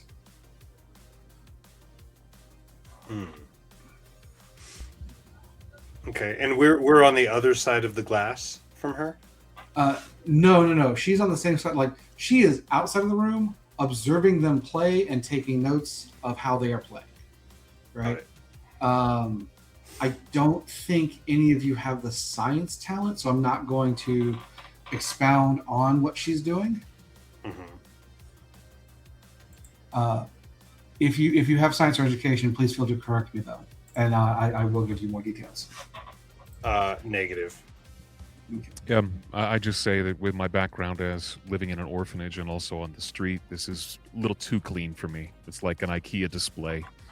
You know, it doesn't look right to me. Mm-hmm. Yeah, that room is what they tell you an orphanage is supposed to look like. It's not what an orphanage actually looks like. Yeah, these are my noodles. Get off me. Yeah, that's usually orphanages. Yeah. Okay, and what are the other guards doing? So the guard. So it's only one other guard with you, and he is going to head to a side door. He will badge and go through, assuming you follow him. Yeah. It takes you to a break room, which again looks like a fairly normal office break room. There's a coffee pot with some stale coffee in it, fridge, soda machine, vending machine, a couple of tables. Is there in this room, like on the wall, is there a map of like emergency exits, like a basic floor plan? Let me come back to that because I want to give one other detail first. Sure. There are like 3 other guards here. 3 other guards. They are sitting at one table, sitting kind of like they're just waiting for something to happen. The guard that you are with goes to the table and sits down. All right. I'm going to do the same thing. All right. Now, with that said, go ahead and roll your fortune, and if you have it, your serendipity. Serendipity. Would that be a talent? That is a talent. Okay. I do not have serendipity, but I do have fortune. Okay. So that's just 2 dice. Is that right? Yeah, fortune and 2 dice. Yes. Yeah, I do have a 1 on gambling, if that's what he's up to. No. So, Metahumans Rising, as a system, has has mechanics for if something's not part of a scene, players can add that, and this is your serendipity roll to see if that thing that I need is actually here, even though it wasn't explicitly described. Roger. Right. Okay, so that is a 12 total. Okay. So This doesn't sound very fortunate. There are frames by the door where you would expect to see these types of maps, and they are explicitly removed. Okay. Can I try and pickpocket a guard's key off of them? Well, you already have a key. Okay. So if you want to take Reflection's key, I wouldn't even make you roll. But one of those other guys, so Reflection can, continue doing what he That does will best. require a roll, yes. Cool. All right, so I'm that will okay be, with that. Okay. So that is going to be your dexterity. Fuck. And then sleight of hand, I believe. Which here I will point out that if that's what you want to do, this might be a better thing for Nox to do. Yeah. Hey, Nox. So yeah, I pick up what you're putting down, and I just give a little shadowy nod, and I interpret and it. yeah, I go for any security badge and any half-eaten candy wrapper that may be on the table. All right, so go ahead, roll your dexterity and sleight of hand plus 3 dice. So that's a 12 plus 9. It's 21. Mm-hmm. Ooh. That's 9 plus 21. Yeah, that'll put me at 38. All right, so yeah, you easily lift the badge off. Again, it is almost like sitting here.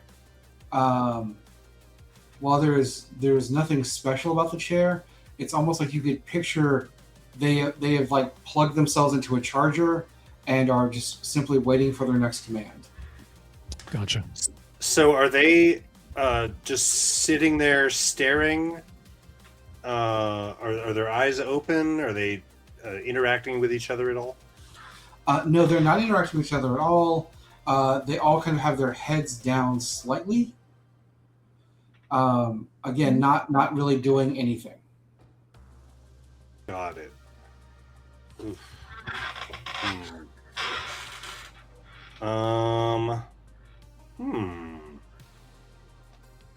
And how there are 3 other guards? How many at the table with me? Including the guard that came in with you, 4. Mm-hmm. So if you were a for realsy guard, there'd be 5 total, but there's only 4. Got it. Okay.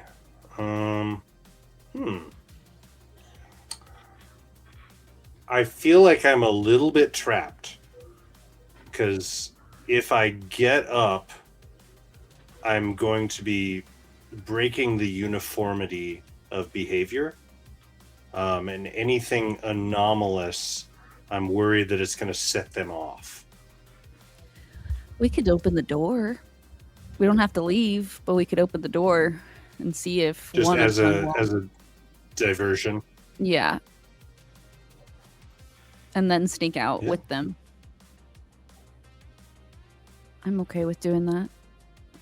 Yeah. I scuttle on to the wall above the door and I reach down and push the door open, making sure it's noticeable enough for the guards before I let it fall closed, staying in the inside of the break room.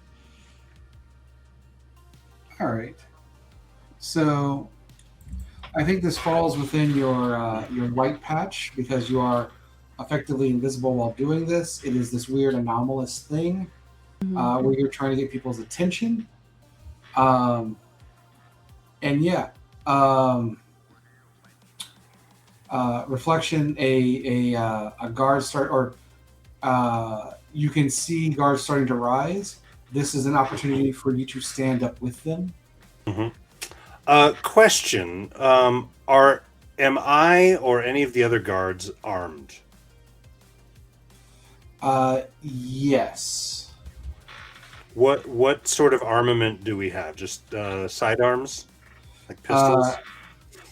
No, you don't have guns. You have tasers. You have things to stun people.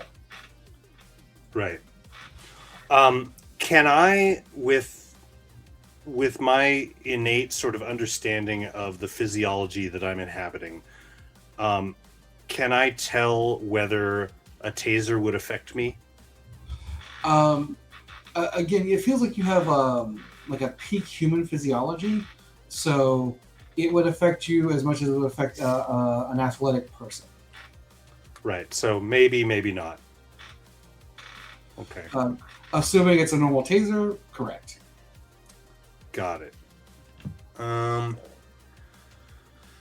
Okay, so I'm gonna get up with them, and try to position myself so that I'm behind the other guards.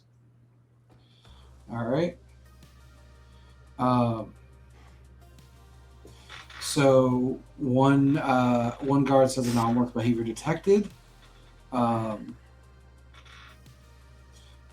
Initiating sweep, and the three of you funnel out. I will also point out for free that the two guards that stand up do not include the guard that you were with before.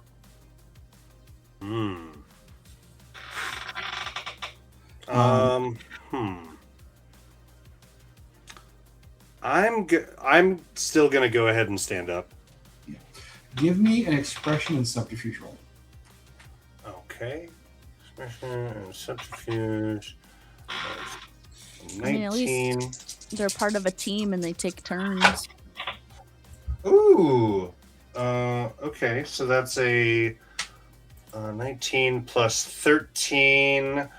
So that's what, 32? Plus 2 of those were 6s. All right. Ooh. Yeah. So you are so smooth in this, and you make the wise decision not to say a word. Right. You just get up and move a half step behind everybody else, and no one seems to question it. Heck yeah. I basically want to position myself so that I can make sort of eye contact if needed with my companions, so that if we need to attack or do something else that we can sort of make some gestures and get the drop on them if needed. Right. Okay. So I think that is like you keep that in mind as you're moving slightly offset to the other two.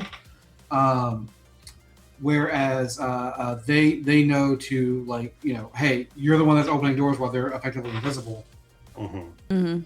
So there is a implicit degree of coordination between the three of you. Yeah. Yeah. And we can slip out behind you as well. Yeah. Right. So the other guards are going through the door that Scarlet opened to investigate. Yeah, so they go back out through the break room door, right?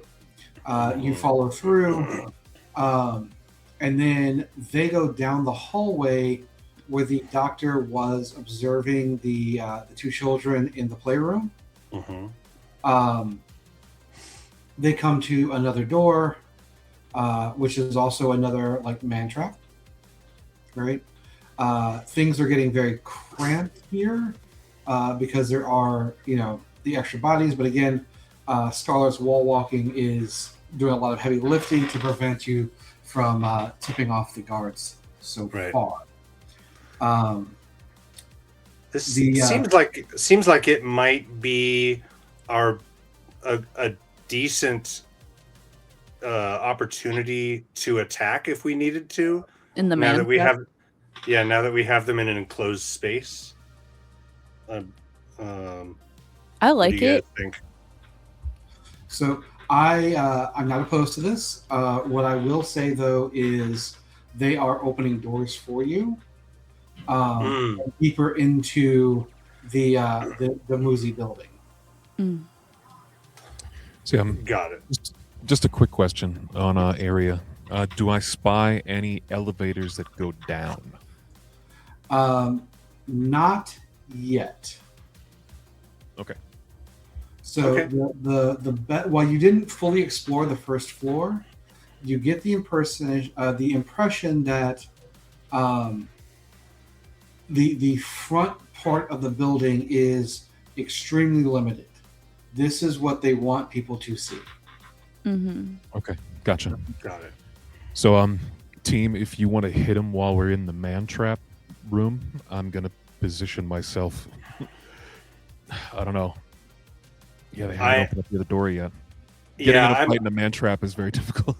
I think I'm gonna make a quick. No, let's play this out. Okay, we'll get led deeper in. So, the from here they take you into a hallway that looks much more like a hospital. Just simply looks much more like a hospital. All the doors are shut. But they are going to walk down the hallway. Reflection, if you are keeping up with appearances, you're going to walk with them. But Nox, Scarlet, either of you are kind of free to try and open up doors. Check those out.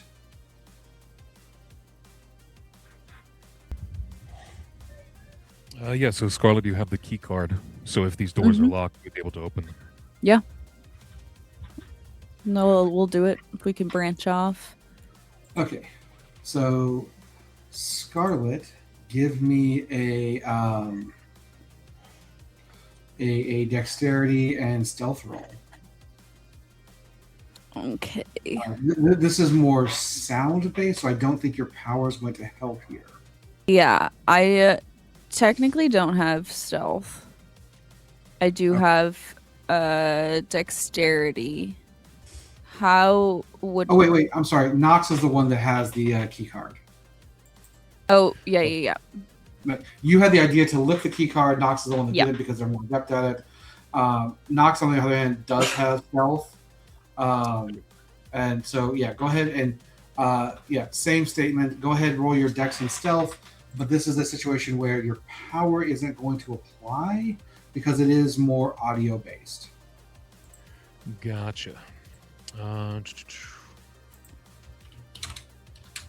It's still 12 and 12 plus 24. Yep. No sixes. That was a 1, 2, 3. So that's 6 total. Plus 24 would be 30. So, I'm going to give you a choice. You badge the door. It clicks open. You begin to open the door, and you can see the guards just slightly down the hallway freeze. You can hold your position and potentially let them, go on. But if you open the door, you may tip your hand. Is the room behind the door that I'm opening fully lit or dark?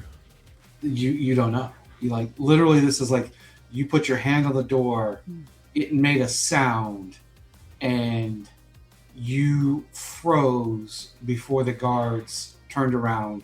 You know that they are alerted. Yeah, I'm gonna slowly click the door closed and keep it real cool. I don't want to get us spooked just yet. Okay. All right. Cool. So they sweep around to a elevator. The lead security will badge the elevator, and he will press a pair of buttons that will open an access panel.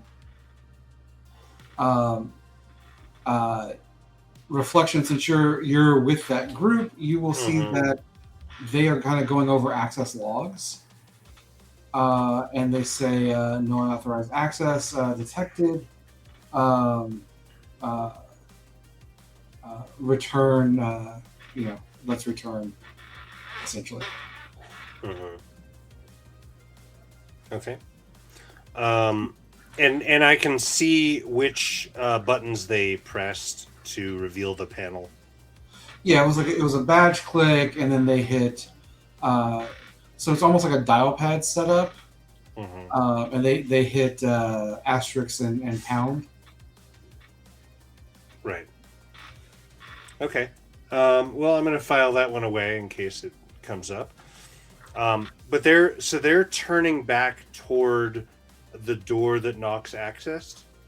Yeah, well, technically yes, but it looks like they're heading back to the break. Got it. Okay. Well, I'm gonna keep up this this subterfuge. Okay. And then my invisible comrades can do a little bit of investigating of these actual rooms. Okay. All right. So you head back with the other security guards.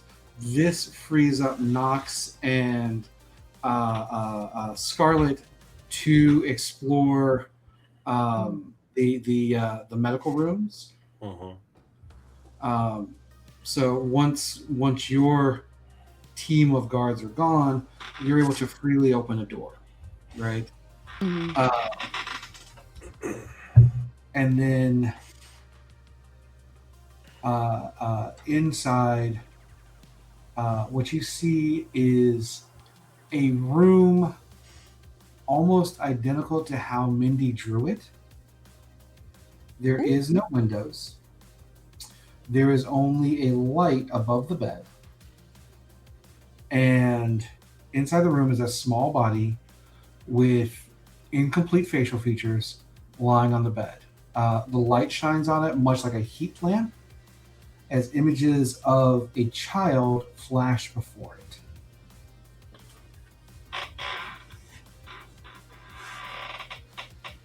Oh. Yeah. That This doesn't may be a look good. clone getting education.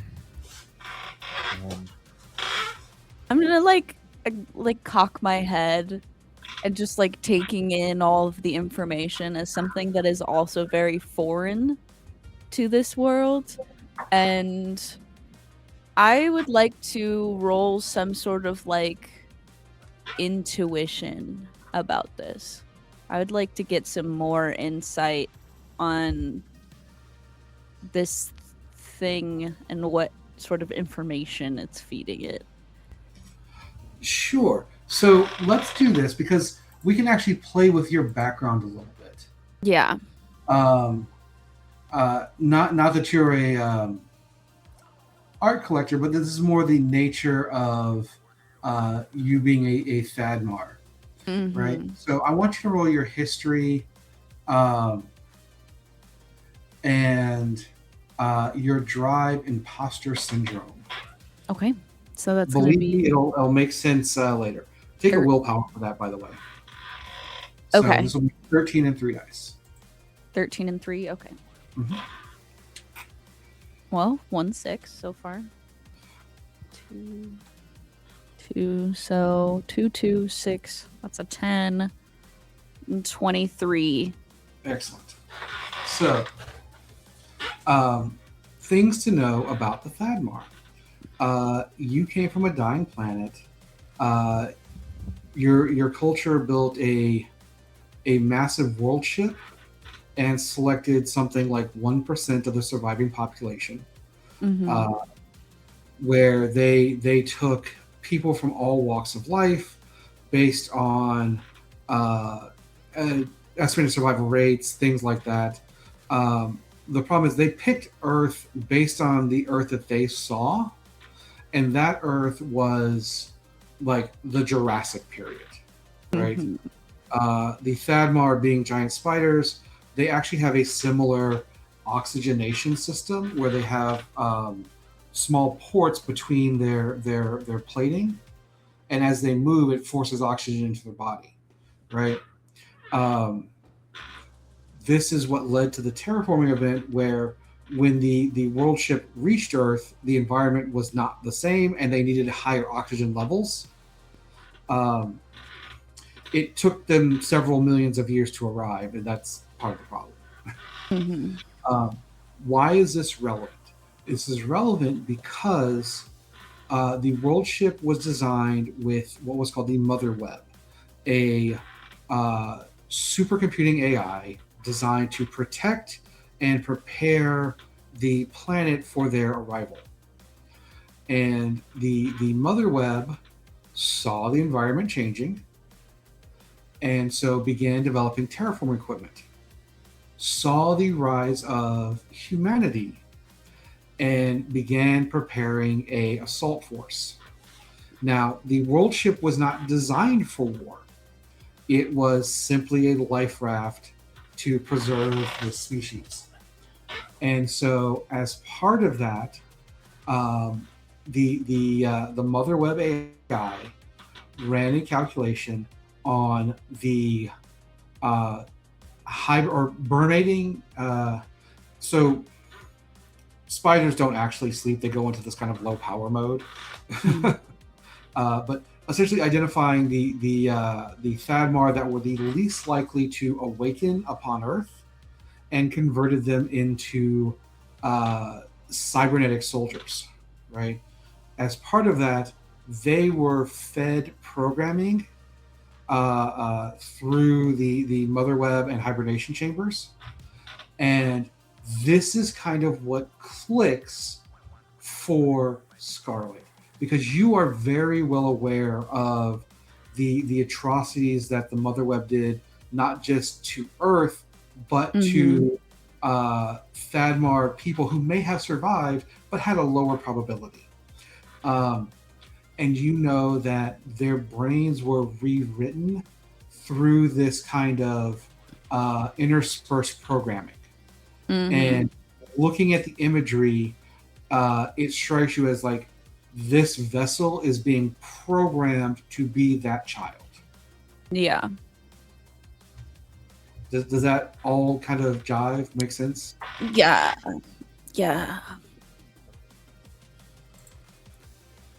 Sure does. What do we do with it? Well, I will say this. You know there's an elevator.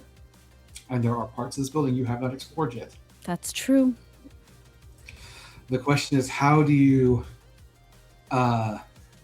reconnect with Reflection, who may have done a great job acting, but have acted themselves into a corner? Or rather, a break room that seems to be a hibernation chamber for security guards.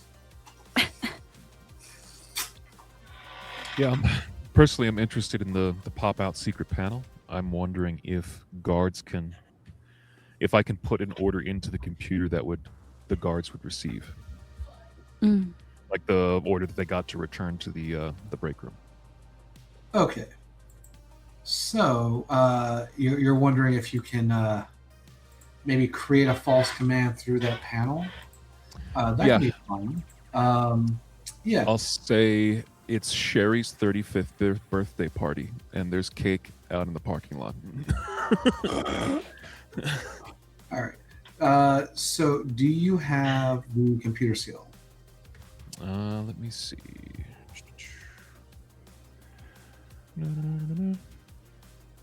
No. Or computer talent, sorry. I don't have computer talent. I have forgery, subterfuge, stuff like that. Here's what I will do. I will let you spend a willpower to use your intelligence plus your reformed criminal background. Gotcha. Or reformed criminal origin. Okay, that'll bring me up to plus 19. And is it 3 dice times 2 because I'm pushing willpower? Well, the willpower is just to give you access to that. Okay. It'd be another willpower if you wanted to double the die roll. Yeah, I got a feeling we're only like almost to the halfway point. Could I spend a willpower instead to help? Do you have computers or something to help with? No, I don't think so. I have a thing called after everyone missed it. I don't know if that has anything to do with it, or could. Where are you seeing that? In talents. talents.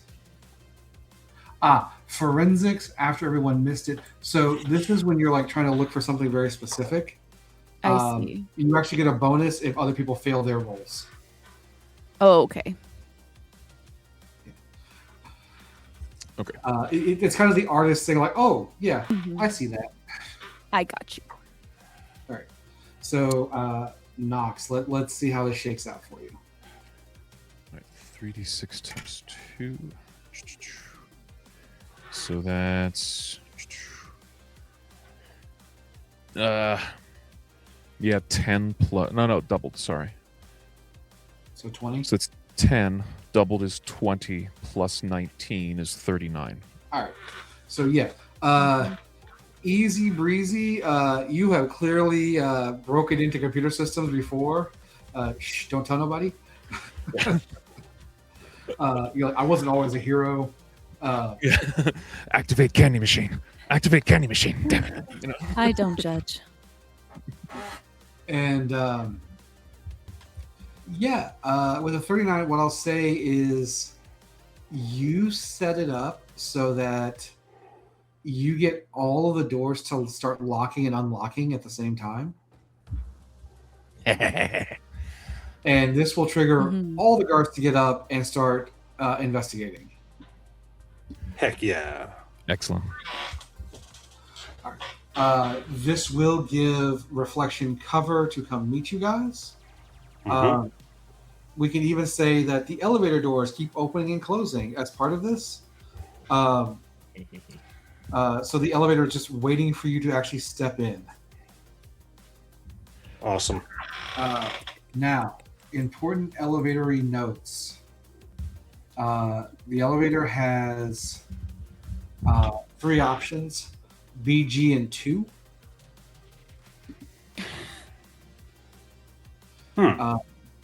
Basement, ground, and 2?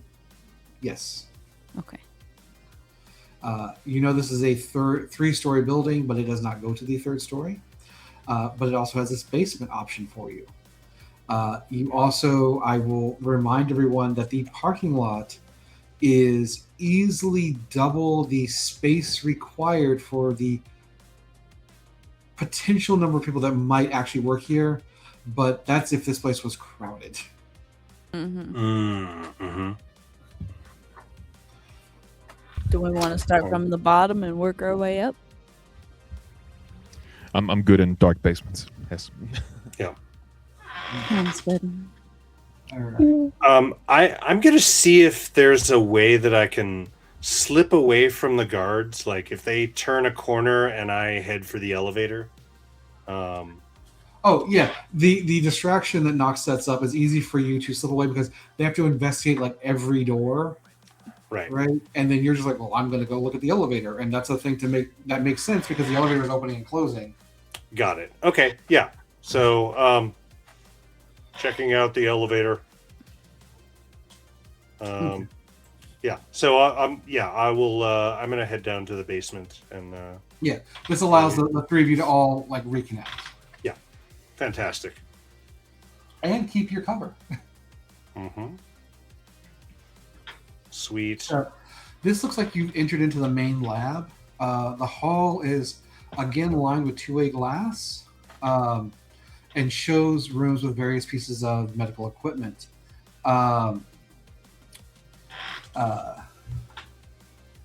It does look like each room is equipped with some type of respirator equipment. I don't think any of you are scientists, so I'm not going to describe that any further. Tubes. Yeah. Tubes and face masks, along with other science stuffs. Any children that we see? No.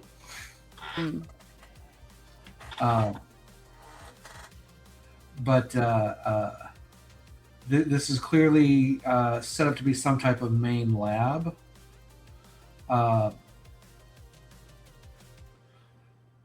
And then, bear with me here. It's all science, no kids. Yeah. I am I'm gonna take like light images of the place with my patch, gathering the evidence. Yeah.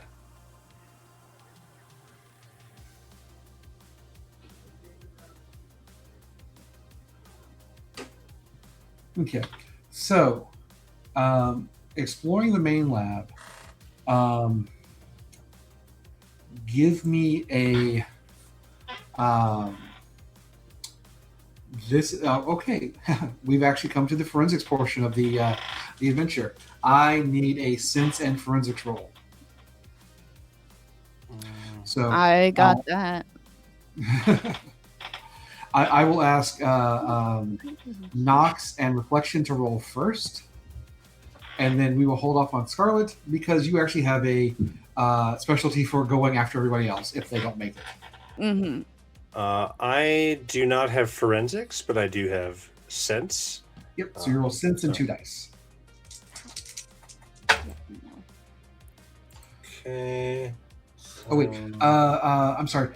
Dan, you can add your power copycat because of the body that you're inhabiting. Oh, okay. So that'll give you a 3rd die. Oh, great. Ooh, okay. That's plus 7. So that's a 19. 19. And for Nox? Sorry, I got a 15. 15. All right. So now let's go ahead and get that roll from Scarlet. So this is your sense, forensics, and after everyone else missed it. So 8 plus 9, 17 plus 5, so 22 base. Yes, and 4 dice instead of 3. Ooh. Because you have that specialty. 22, 24, 26, 30. 36, and I rolled 1 6. Excellent. All right. So what you discover is that there is a hidden access panel to a secondary freight elevator and a lower deck or a lower floor. Quick. There you go. So essentially, taking the elevator down dumps the team into what can really only be described as a clone farm. And Nox, why don't you roll your mental and 2 dice for me? Mental and 2 dice. Roger. Cue the ominous cello. Oh, that's a 6. So that would be 25, 1 6. All right. Bear with me here.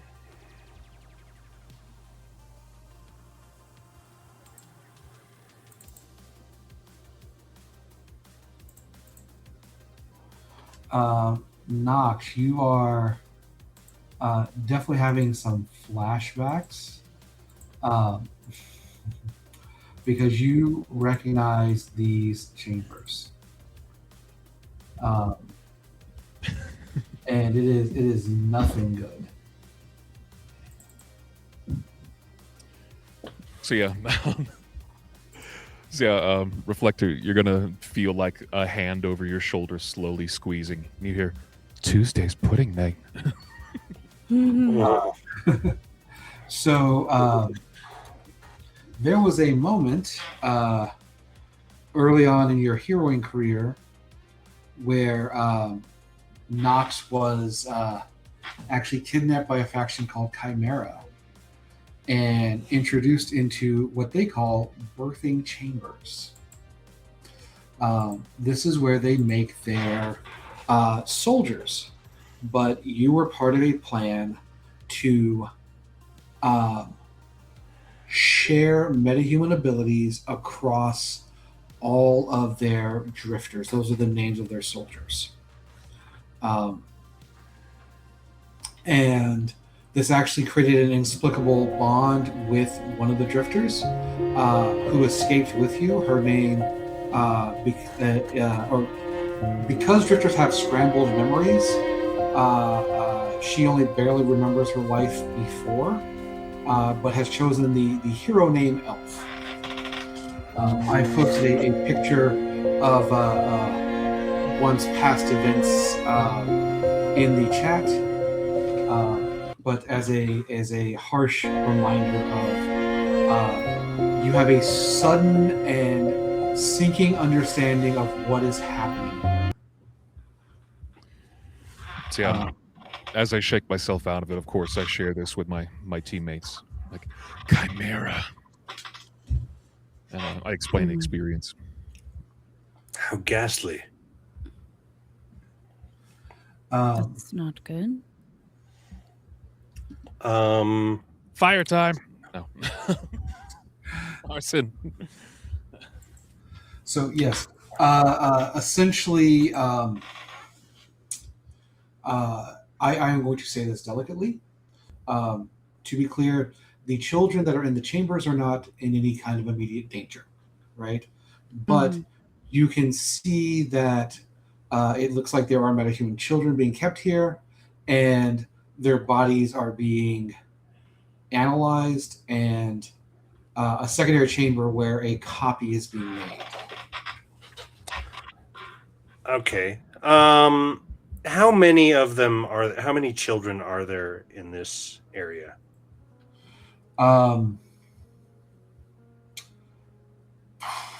Probably not more than 10. Like you can't, like you'd have to go and check every one of the chambers. There's like 5 on each side, or there's 10 on each side, and like they're all paired off. Yeah. Okay. But as you're walking down, you do notice that this kind of hallway dumps into a larger chamber, where it looks like a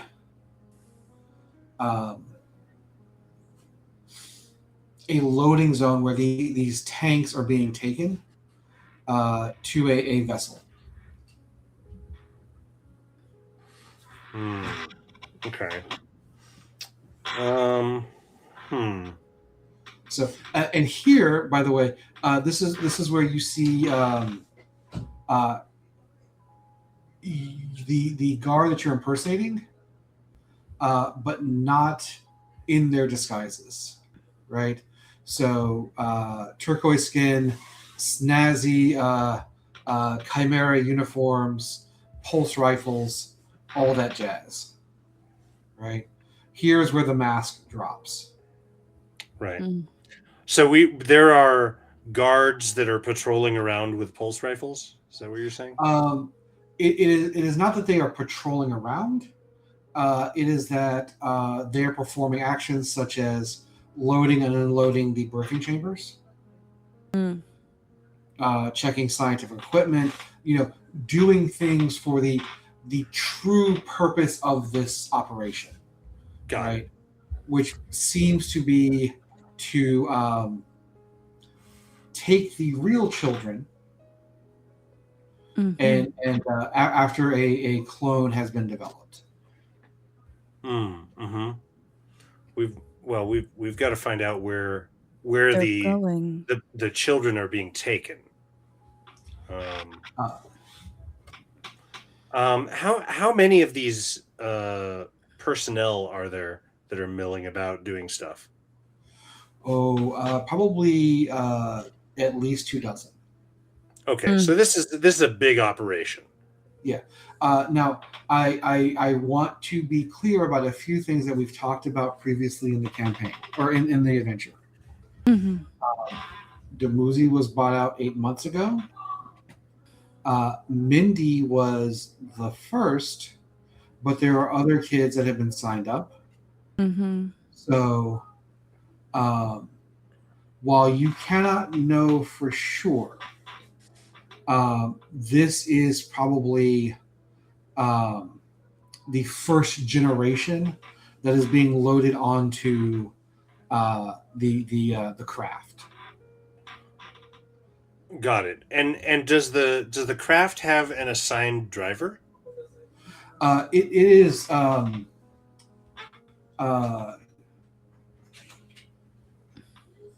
it is more like it is too big for you to see the driver. Think like a super carrier, but scaled for outer space stuff. I see. I've never been to space. Scarlet, does Yes. does this ring any bells for you? Does it? As I ask my This would history. probably be. You can make a flat history roll, but Yeah. I would probably say that Nox is the only one that's dealt with Chimera before.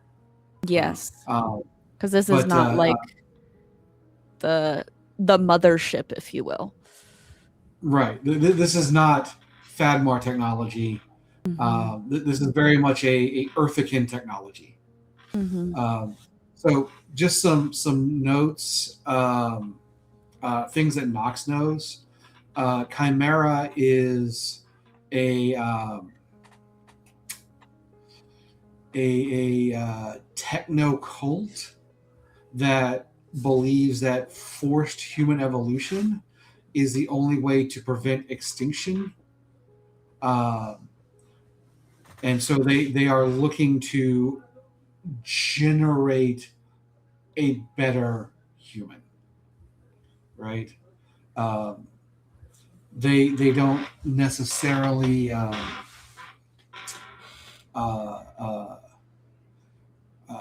they're not like a anti-metahuman hate group, but they do see metahumanity as if it remains unchecked, a potential extermination event for humans. That's why humans must evolve. Got it. And then the other thing that all three of you should be aware of, while we were talking about going to outer space, you probably want to stop them here on Earth before they take the children away. Yeah, out of character, I was musing earlier. If we do find a bunch of kids here, how do we get them out? Do I got to steal a school bus? Does Scarlet make a giant web bag? You know, I was things like actually that. thinking that. I can strap a few to myself, I think. I could fit at least 5. I will say that because we are looking at potentially a dozen kids total, sneaking them out would be very difficult. I do want to remind you though that you are superheroes, and so I don't want you to be intimidated by 24 guards. Yeah, right. You know what? You're right. We'll just beat them up. Are there like in the chambers where the kids were being held or are being held, are there printouts or dossiers on what sort of metahumans they are? So without the computer skill, I'm going to say probably. Okay. Because who knows if one or more of them might have powers that could be quite useful in the right hands. Well, okay. I can start a distraction. Is there any way, Nox, that you might be able to hack into the mainframe or find out a little more information about these kids? Sure, I can give it a shot.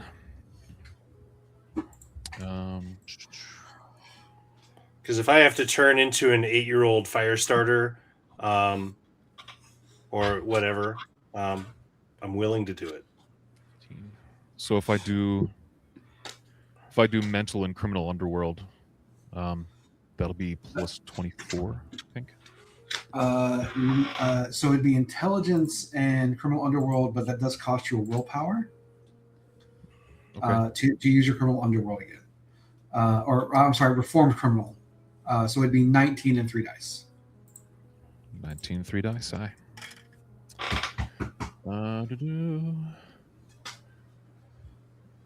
Plus 7. Why can't I do math? That'd be 26. 26? Yeah. So what I will say is you can probably pull it, but you're going to have to pull it individually. It'll take time. And it does look like they are loading the chambers. So the question is, do you want to, or the question for reflection, because I think I see where you're going with this. Do you want to just make a best guess and say, okay, I'm going to try and grab this kid's powers? Yeah, I guess so. If there's, any port in a storm, I suppose. And I've gone about as far as I think infiltration will take me. Yeah.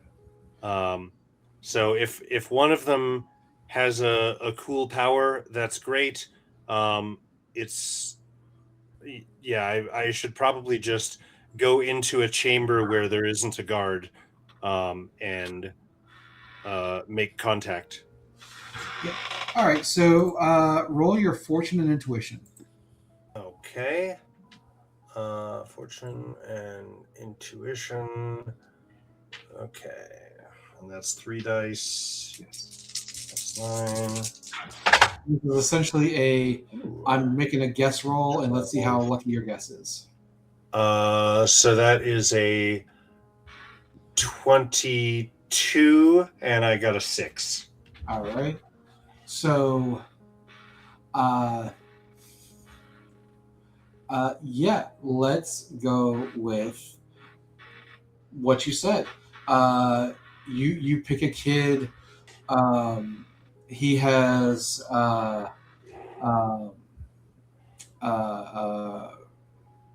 red auburn skin. You can see that the fluid that's in the birthing chamber tank is bubbling, and that there are additional coolant mechanisms that have been placed on there. And you pop that open. You catch the kid before he falls, and while you drop into the body of a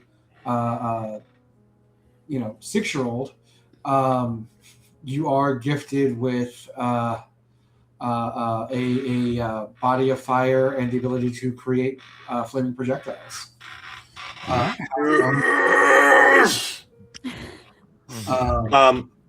Arson. Also, my clothing is now quite loose on me, I'm assuming. What clothing? You don't like I was dressed as a security guard. You're wearing a guard's uniform. That is emoliated. Oh, okay. So I am just like Johnny Flame kind of. Yeah.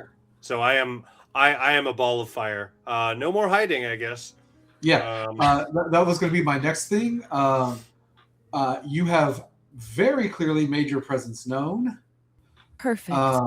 And so the guards are going to stop what they're doing and rush the hallway where you're at to shut things down.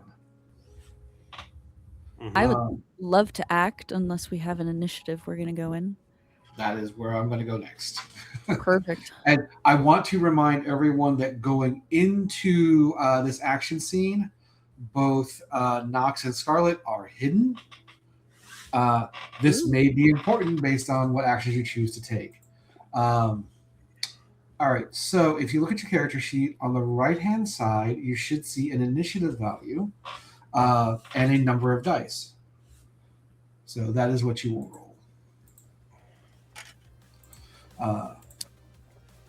Yes.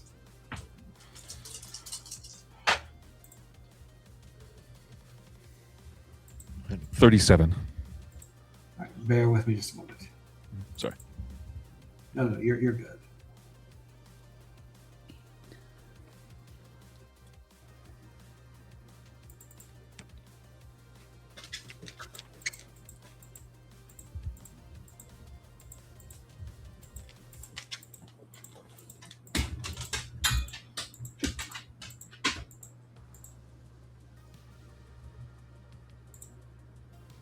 All right.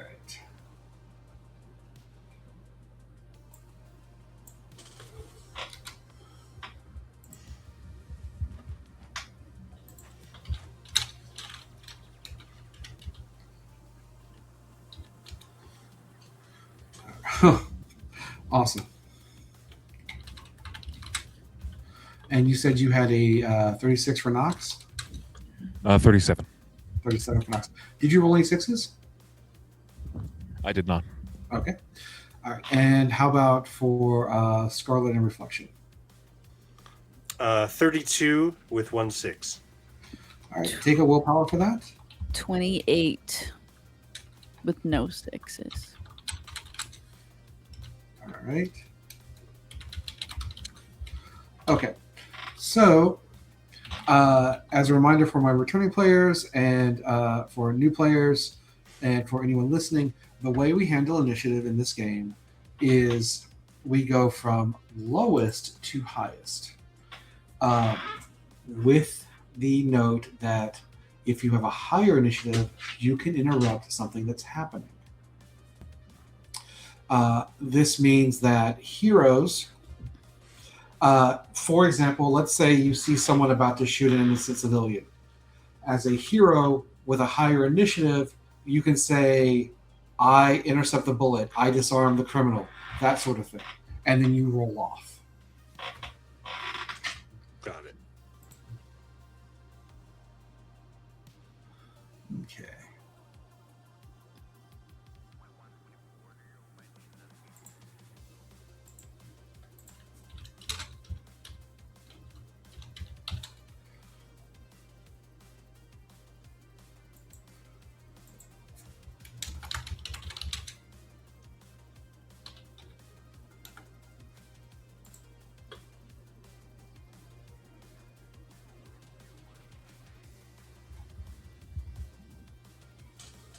Give me 1 second, and then I'm sorry for the dead air here. I do deeply apologize there. All good. Setting up the board. Yeah, that's exactly what's happening here.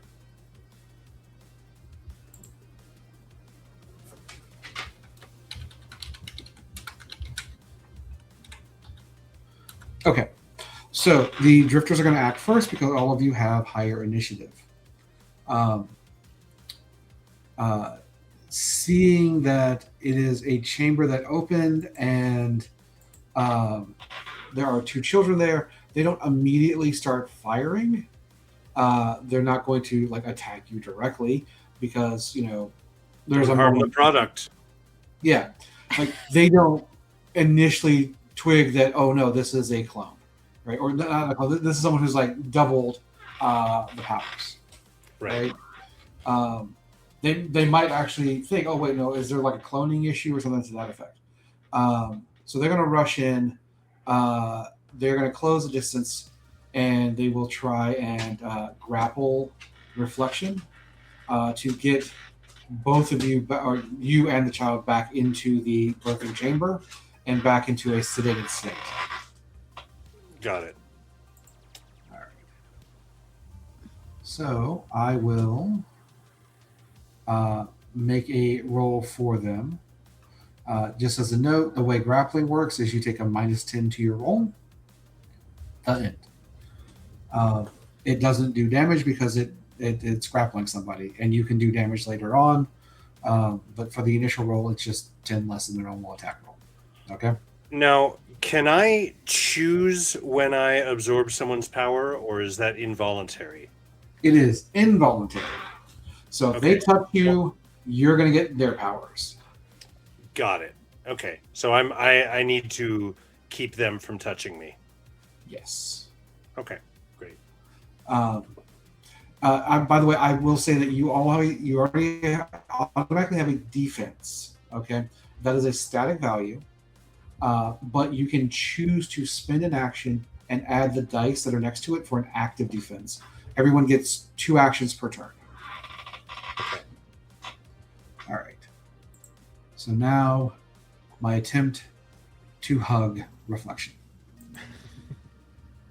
Toasty hugs.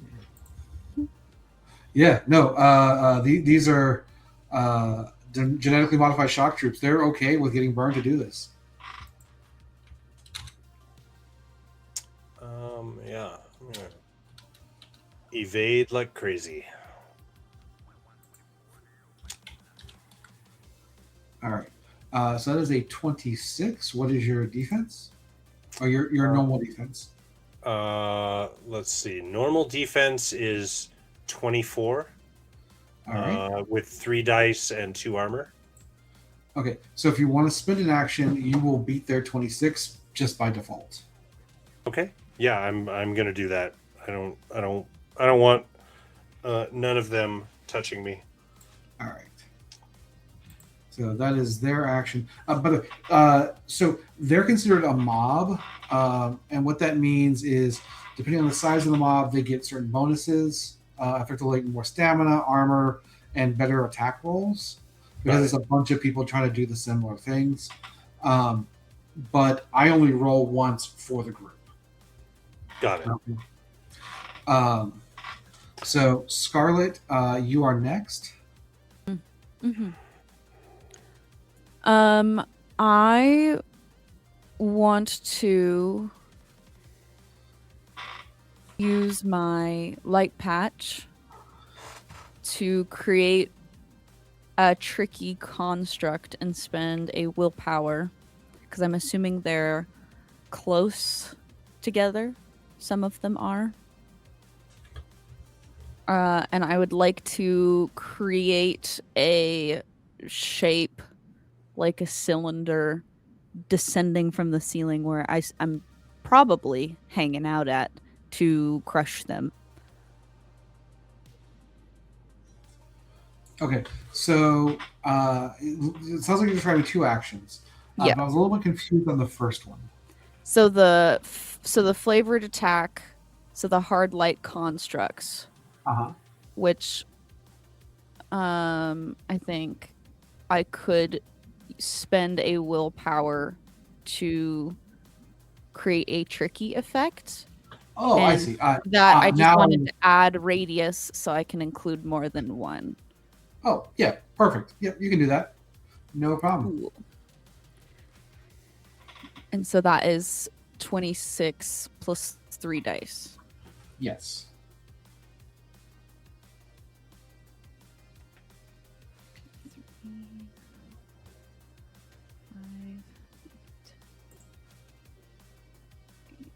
So 11, 37. Excellent. All right. So I'm going to say damage 9. All right. And you are hidden, so you get an extra point of damage for each characteristics that's used. Mm-hmm. Does it say what you're using to get to your base roll? Expression and light patch. All right. So it's an extra 2 damage because you caught them off guard. Okay. All right. So 11 damage. Did you roll any 6s? I did not. Okay. All right. 6s become important because, again, they are mini crits and add extra damage and attacks. Mm-hmm. Right. But this cylinder of concrete light, I want it to appear like it's just descending from the ceiling. All right. So yeah, you've kind of climbed up onto the ceiling. Maybe you're like at the lip between where it goes from developed hallway into this cave system. Mm-hmm. And this column of light just drops down onto the drifters. A number of them avoid it. 2 of them get mooshed. Mm-hmm. They are not necessarily dead, but they're not getting back up. other important notes: Metahumans Rising assumes that even if you have a lethal weapon, unless you are explicitly stating, "Oh, my intent is to kill somebody," you knock them out. Nice. Gotcha. It's kind of a caveat of the genre that you need to be explicit about these things. Mm-hmm. Right, GI Joe rules. Exactly. Everyone parachutes out when their plane gets shot. Nobody ever dies. It's always a tie. I think that there's actually like a website that actively tracks when parachutes aren't deployed to give body counts for GI Joe. Oh, that's incredible. It's a lot of hours. Oh my god. Yeah, like this like it's not just like one person. Like people submit this stuff. Like it was, I just kind of stumbled across it at one point. Anyway, yeah. So Scarlet, you have one other action. Do you want to hold on to it, or do you have something that you want to do? That is a good question. There are kids nearby. They are all chambered, except for our fire starter, who is still sedated. And are these chambers active? Like, are they in the vessel that's leaving, or are they just like lined up to be loaded into this vessel? So there are like chambers that are on a dolly to be loaded, but they are not loaded yet. Okay, sounds good. I turn around towards the vessel. How many guards were out there? I'm assuming still a decent amount. Yeah. So again, we have this kind of mob. Yeah. In general, right, of roughly 24 guards, and they are in this zone. Okay. Right? So when you make your attack, you're actually hitting multiple guards. Mm-hmm. And that's just kind of like the facilitate how you facilitate those movements, right? Okay. I think as my second action, I am going to attempt to hide again. And to reflect that light and scuttle back up into whatever rafters there are out in the loading area. This is a wise choice. All right, so your stealth roll is going to be your dexterity plus your stealth, which I don't think you have. I think so. At the bottom, yeah. Hide from opponents in combat. Yeah, your light patch doubles as stealth, right? Mm-hmm. So it's your dexterity plus your light patch. So 15. And 3 dice. Perfect. 15, 20. Okay, 29. And I did roll a 6. Excellent. All right, let me check. All right, so to the best of your knowledge, you think you have rehidden yourself. Nice. To put that as vaguely as possible. Reflection, you have 1 action left. All right. A question about the nature of the powers that I'm borrowing. Mm-hmm. Am I generating heat from within my body, or am I able to heat up the environment? You are generating heat from internally generating heat. Okay, so I can shoot like fireballs or whatever, but I can't boil someone's blood. Right. Okay. Yeah, I guess the closest cluster of goons, I'm gonna give them a whatever my maximum power is. If it's like a blast of heat and flame, I'm just gonna expel as much power as I can from within myself and try and knock them back with as much heat and power as I can muster. Sure. So let me just we have to just quickly determine your damage. So quickly note that your ranged attack is a cone of flame, and your damage is 10. Okay. The range on that is technically medium, but these guys are all close. It's okay. Mm-hmm. And so you will now roll someone else's power. Welcome to the cone zone. All right. Arson time. That was a joke earlier. Didn't know if it would come to fruition. So What's that? Arson? Yeah. Okay, so do I have a new attack number, or what am I? What number? No, your attack value remains unchanged. Okay. All right. So, powers, offense. Okay. Someone else's power. 24. So that's mental plus copycat, Yep. And then dice 3. Okay.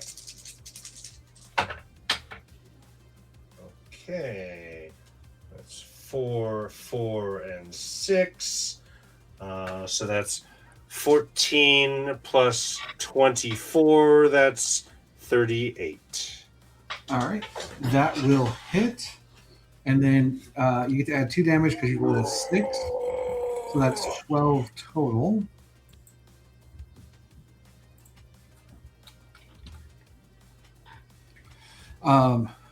This will take down the 2 drifters that are like closest to you.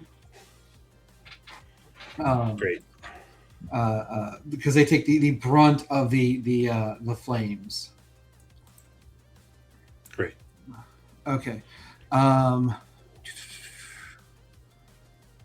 Interesting. Cool. So, running out from the vessel, like, so you have the cargo hold of the transport vessel, and from the far end, essentially, you can hear a door open.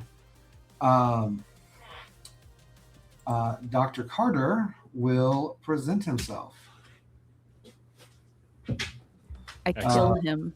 Just kidding. I said I killed him.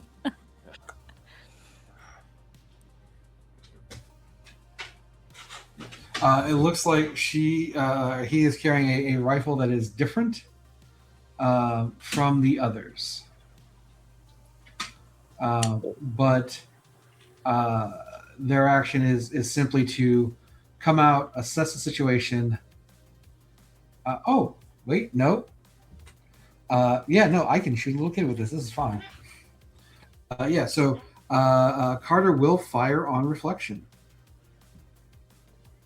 Okay.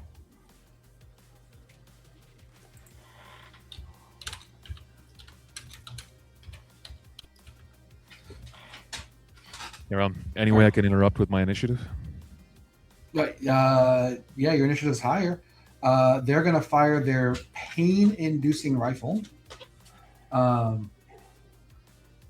This is essentially designed to just inflict ouchies and make you suffer.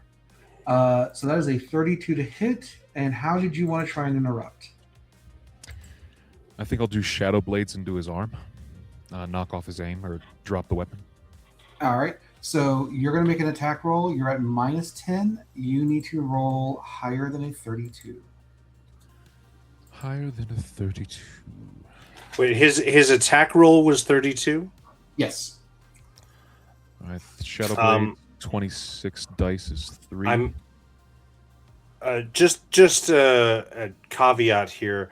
My normal defense while impersonating is 33.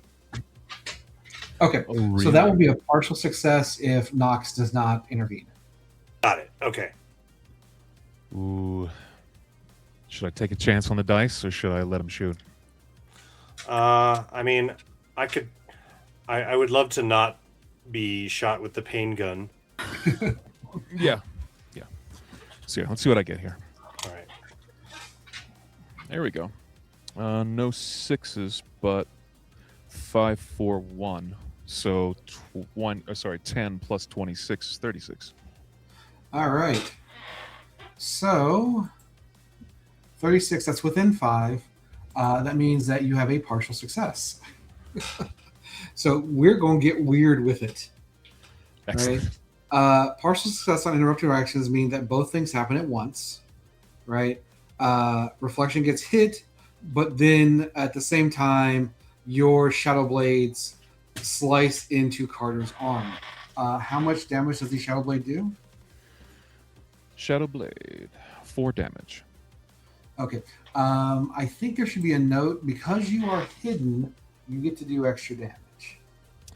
Oh, yes. Yeah. So Blades in Darkness, which I said this on our last stream. I'm going to say this again. I published Metahumans Rising in 2019. It was in development before that. I was not aware of Blades in the Dark when I published this game. Yeah. So yes. So it says yeah, add 1 additional damage. So that'd be 6 damage total to him. When foes are striking, when striking disoriented or surprise foes, it's plus 5 damage. Oh, plus 5. Oh, wow. Yes. So you are actually doing a total of 13 damage. 13 damage? Wow. Excellent. Wow. So upon a closer reading, my normal defense while impersonating, to read the whole thing out, is 33 plus support from impersonation, which is another 9, and then 4 dice. All right. Let me come back to that because I need to slice up Dr. Carter first. Oh, please do. Yes. I didn't think anyone was going to mind that. All right. So 13 damage. So this will nearly take his arm off. He will recoil in pain because he is a relatively normal person, but he does survive the attack. Gotcha. All right, and so now let's go back over to reflection quickly. Okay, it's 33. Support impersonation is already factored into the 33. Oh, I see. I see. Okay, so that's 33 plus 4 dice. It's plus 4 dice if you have an action to spend. Got it. Which I do not. Okay, and so the with a 33 for your defense and a 32 on the attack roll, this is also a partial success, which means you get to pick a couple of, or you have options. You can either take half damage, you can get a free attack, you can impose a penalty on Carter, or this can trigger some type of environmental effect that is neither positive or negative, but will somehow change the environment. I'm going to get a free attack against Carter. Okay, so you will. That does mean that you take the full 12 damage, and for your next turn, you are at a -6 on all rolls because all your nerve endings light up. Right on. 12 minus your 4 armor, by the way. So got it. I'm just telling you the damage before armor. Right. Okay. But yeah, you get a free attack on Carter. Like that opened him up, probably because of the shadow blade that just like nearly sliced off an arm. Right. So if you want to lob a fireball at him, you have your attack roll. You know your base damage is 10. Yeah. Hadouken! So that's 24 plus 3 dice, right?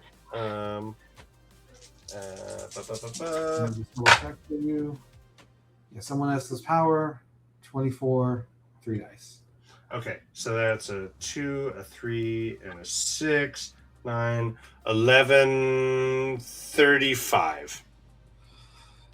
All right, and 10 damage. Carter only had a few stamina left. That's going to take him out as his lab coat bursts into flames, and he kind of like spins in the air all dramatically. Heck as yeah. one does. Mm-hmm. And it burns. The Dr. Carter. Dr. Carter. Nox, you have one more action. Yes, for my my last action, I'm going to attempt to commandeer the transport ship.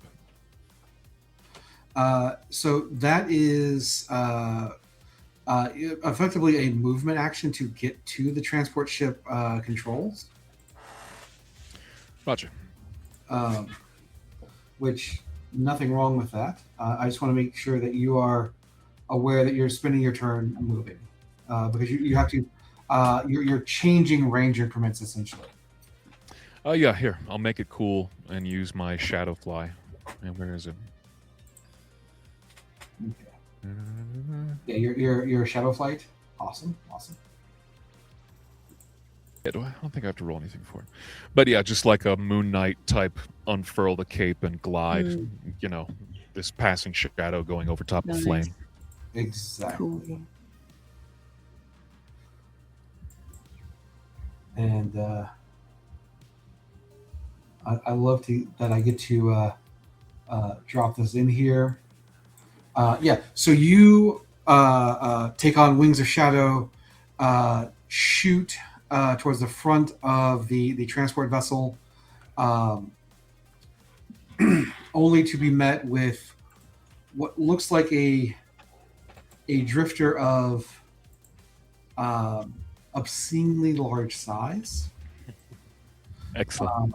They are not wearing a standard uniform. They instead have an exposed chest with what looks like a kind of plug over their heart that's connected to some type of apparatus. And they are toting a very large and very intimidating looking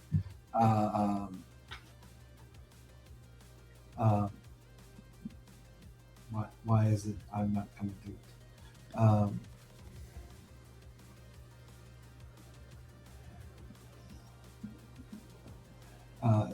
blaster. Why I was on the word blaster, I don't know. It happens. But he will say something pithy along the lines of welcome to wave 2 and open fire on Nox. Excellent.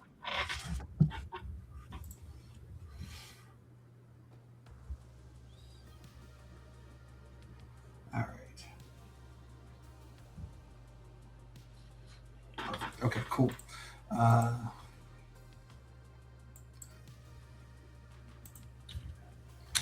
I saw that you had added pictures in Zeph, so I sent you one privately. Oh. Yeah, I have been adding them in sneakily into the slideshow. All right, so he rolls a 36 to hit. I like that. What is Nox's defense? Defense roll. Normal defense, 26 armor, 2 dice, 3. All right. So what did I say? I have a 36 to hit. You've burned both your actions. You can spend 3 willpower to take an extra action. Otherwise, I am going to hit you. Oh, 3 willpower. Yeah, I'm going to have to take it. I'm so close quarter here. All right. Thank you very much. That's 6 and 2 5s. So 16 and 26. That's like 42. All right, 42, and I had a 36. So you are outside the margin for partial success. You just barely dive out of the way of this concussion blast. It rips through the rock in the chamber, sending like debris through the air. Excellent. Ba-boom. All right. Round 2, Carter will say something piffy like, stop them before they take the children. We have to protect the children. And the drifters will open fire on everybody.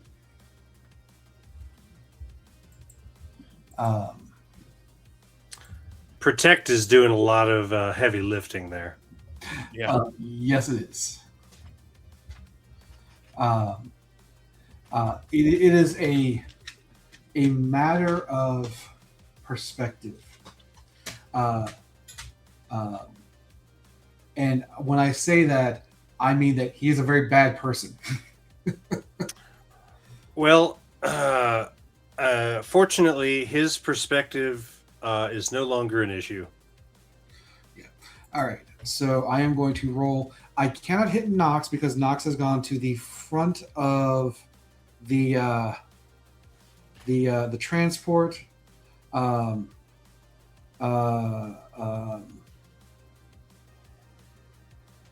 Scarlet is hiding. That means that I am firing on reflection,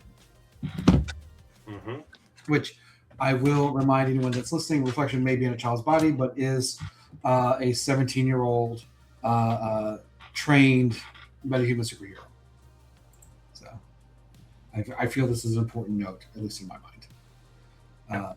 So they will descend upon you with gnashing claws and such. Oh, come closer. Bet.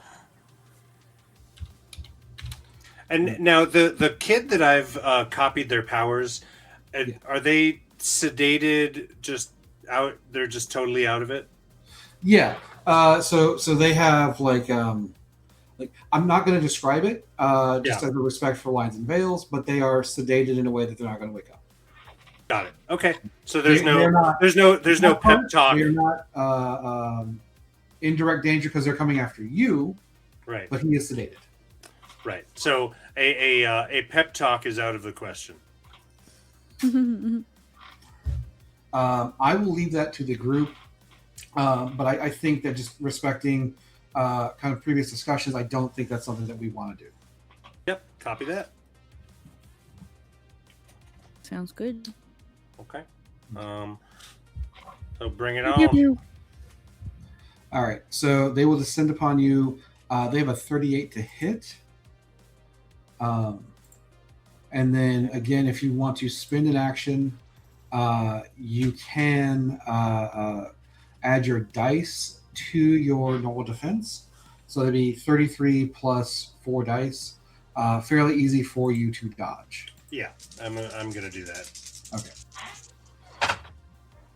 Okay, that's 13 plus 33, so that's 46, and I got a 6 in there. Yeah. Yeah, you basically keep them backing up and on their toes. Yeah. Can't catch me. I'm the gingerbread man. All right. So that was the drifters. Scarlet, you're up.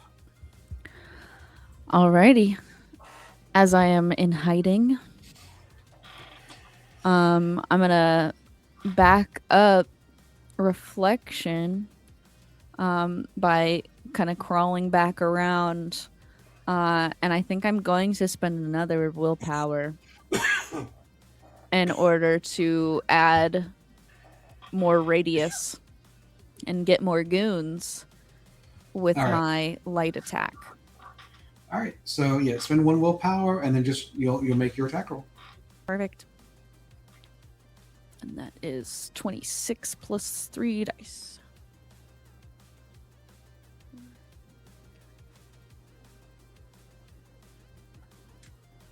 Okay, 37, and one of them was a 6. Excellent. So that's an extra 2 damage.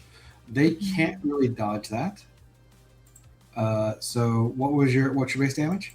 9. So that's 11 damage to them, minus their armor. Oh, and you are hidden, so that's another 2 damage on top of that. Perfect. So 11, 13 damage, minus their armor.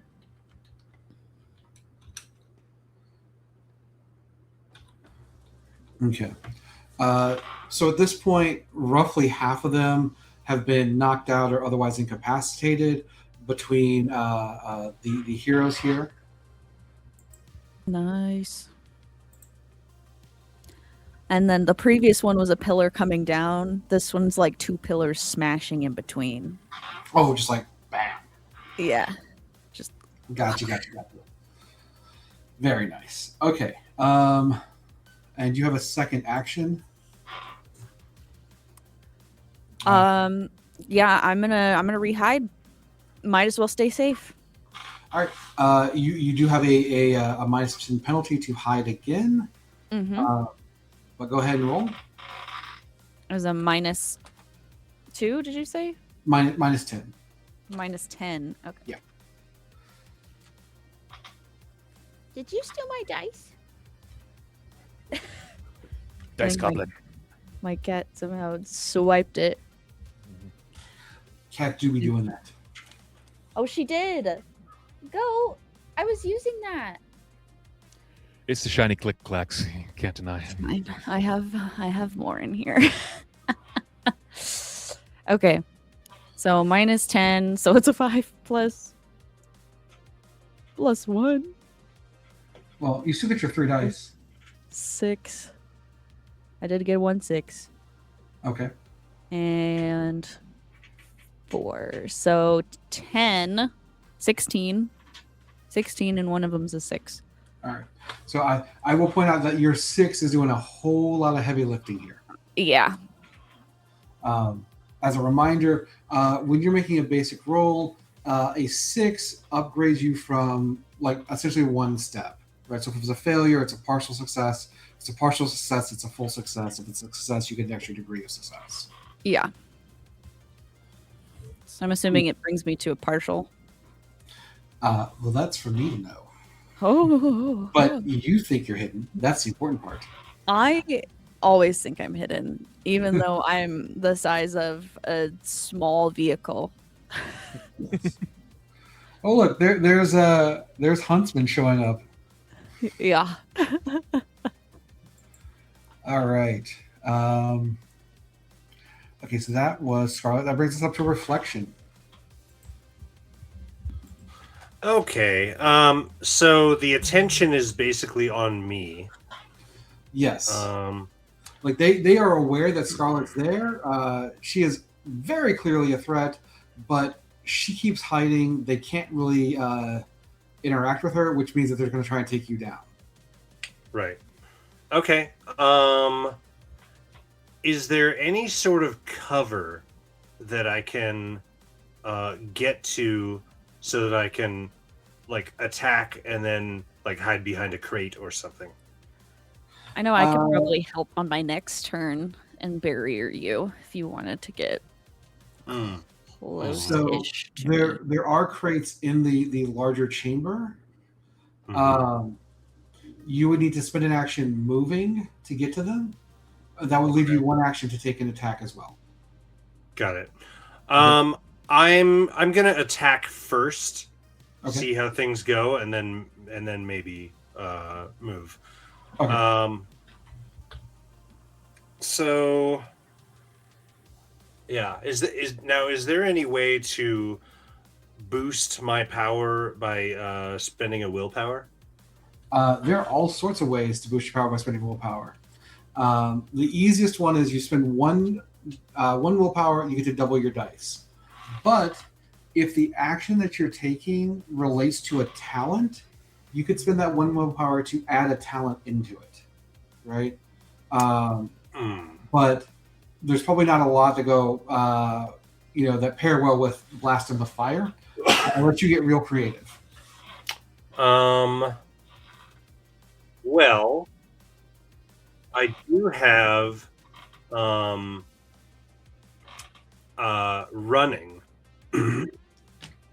So I might be able to make myself a little harder to hit by making making an attack while moving, like basically like sweeping the crowd with my cone of flame. Okay, so the it's not necessarily making yourself hard to hit, but it's like by sprinting through the crowd or around the crowd, you are targeting more of them, right? Yeah. Yeah. Okay. It's been a willpower. You get to add in your running, Okay. and this is what I was saying. Like you're creative, you get to add it. Okay. So my my attack with someone else's power is 24 with 3 dice, and then I would add my 12 in running to that. Along with another dice because you're now adding a talent. Right. So Okay. 36 and 4 dice. Okay. Here we go. Let's go, let's go, let's go. 5. So that's 11 plus, what was that, 36? Yes. So Yeah. 47, easily going to hit them. Did you roll any sixes? I did not. Okay. No. Now you did add another talent in, so it's an extra bonus 2 damage. So you do 12 damage. They are injured at this point. So that's going to reduce their armor as their numbers dwindle. Okay. So it's at 10, 12 damage.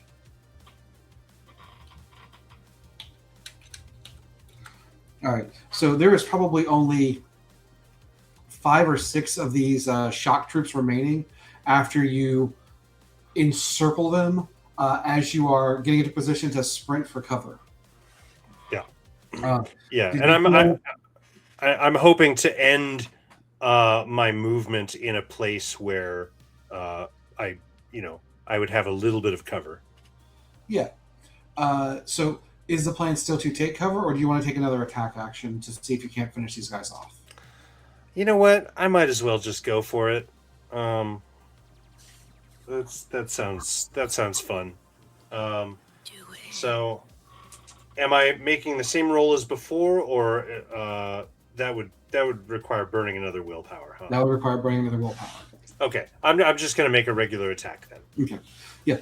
This is where it's important to note, as I mentioned earlier, as a mob's numbers dwindle, so do their defenses. Like they actually get easier to beat as you beat them up. I got it. Okay, so here we go. 3 dice. Let's see, 9, 10, 34. All right. No, Again, no sixes. Yep. Easily hits. That's 10 damage. Nice. All right. And Flame on. that will finish them off. The last few of them drop. Heck yeah. You are now in the open chamber, kind of exposed. However, I don't think you saw Huntsman yet. You did see the massive blast of energy, though. Okay.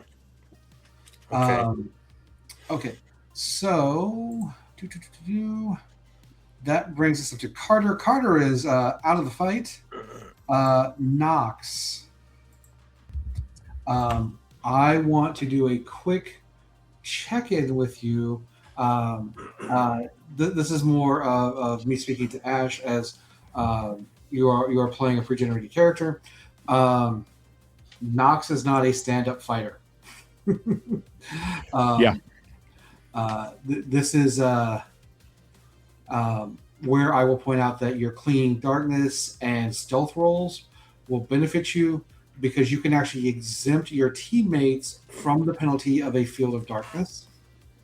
And that will inhibit Huntsman, but also prevent him from attacking you if you manage to make your stealth roll.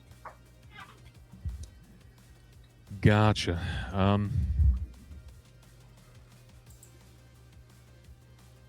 I'll save that for my second action. I got something that might help with the weirdo in front of me. Yeah, okay. Activate pilot ejector seat.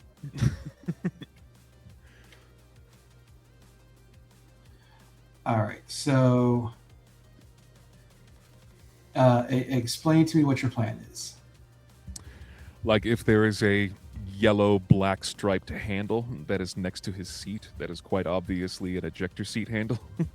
I want to pull the handle while he's still strapped into the wheel. Oh, just to be clear, he has stepped out of the transport. Oh, he's out of the transport. Yes. Oh, I'm sorry. I forgot that. No, sorry. I'm an idiot. No. There's a lot going on in this scene. So Carter's down. If he's outside, then yeah, I should just cast darkness. All right. Clinging darkness.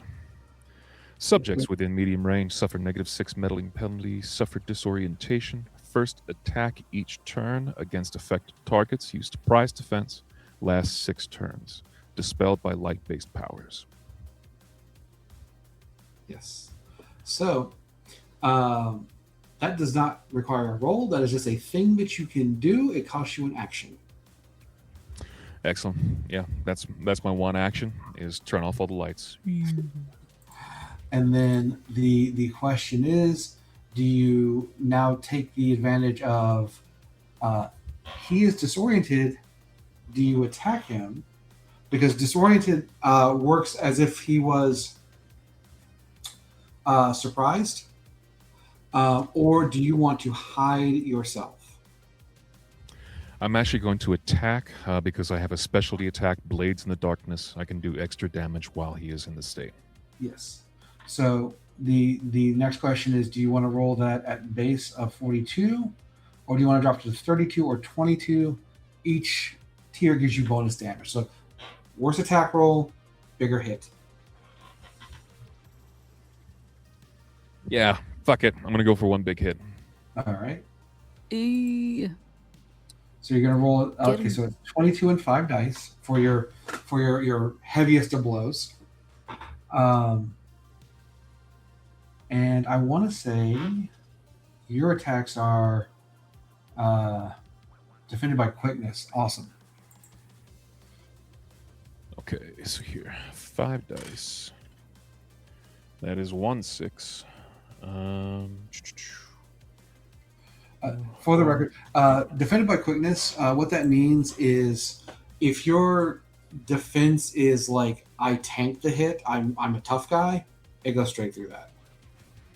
Gotcha. So yeah, I have, 4, 8, and 6. That's 14 added to 26. That'd be flat 40. 40. Okay. Against a surprise defense, that's going to hit. And then you get your damage plus, I think it's an additional 5 because he is disoriented. Yeah, so that'll be 4 normal damage plus 5 is 9. No. So your Blades in the Darkness damage starts at 8, but you went all the way up to 14. Plus 5 extra damage. So it'd be 19 total. 19. Ooh. And then did you roll any 6s? I had 1 6, yes. You had 1 6. Okay. So that is not enough to proc your critical skill. If you roll 2 6s, you can actually forego the damage to treat your attack roll as a stealth roll. Ooh. And so with 5 dice, you actually have a pretty good chance of that triggering. So what was that? 19, so that's 21 damage defended by quickness. He's going to be sore in the morning. There is a morning. All right, so let's see here.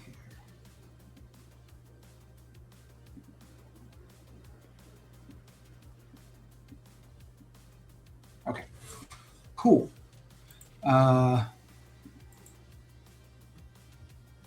Here's the thing. Your Blades in the Darkness eviscerate most people. Right? When you were a criminal, things could get very messy very quickly. You restrain yourself now, right? But I want to make sure that we are clear on what happens. You create this field of darkness expanding out, filling the chamber, maybe up to 30-ish meters. Okay? From there, the shadows themselves turn into tangible blades, impaling this guy. All right? Beautiful. Yikes. And when it's all said and done,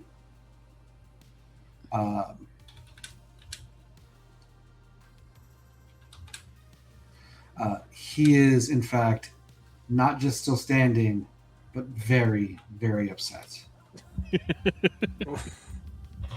Excellent. I was not hoping to tickle him. Yes. So you can see he's just like cut left, right, and center. But while others could like it is not expected to see people standing, he has endured your barrage. And then he will say something properly quippy, like "my turn," because that's what these people say. Yeah. That all you got? Extra life. Yeah, I you get it. eat knives for breakfast. Yeah. What does he eat them with? More knives. Spoons, of course. I eat the knives with spoons. All right. So he rolls a 48 to hit you. Ow. Can you avoid that? Do you have willpower to add some dice to your defense, or am I hitting you this time? I'm going to take the hit. I got 2 willpower left, and I might need it to operate this thing to get us out of here. All right.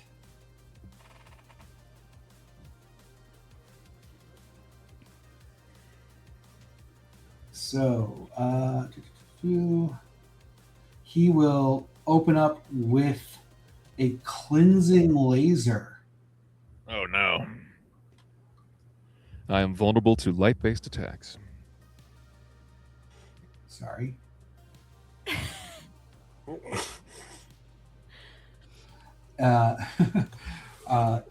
So you're going to take an extra 3 damage on top of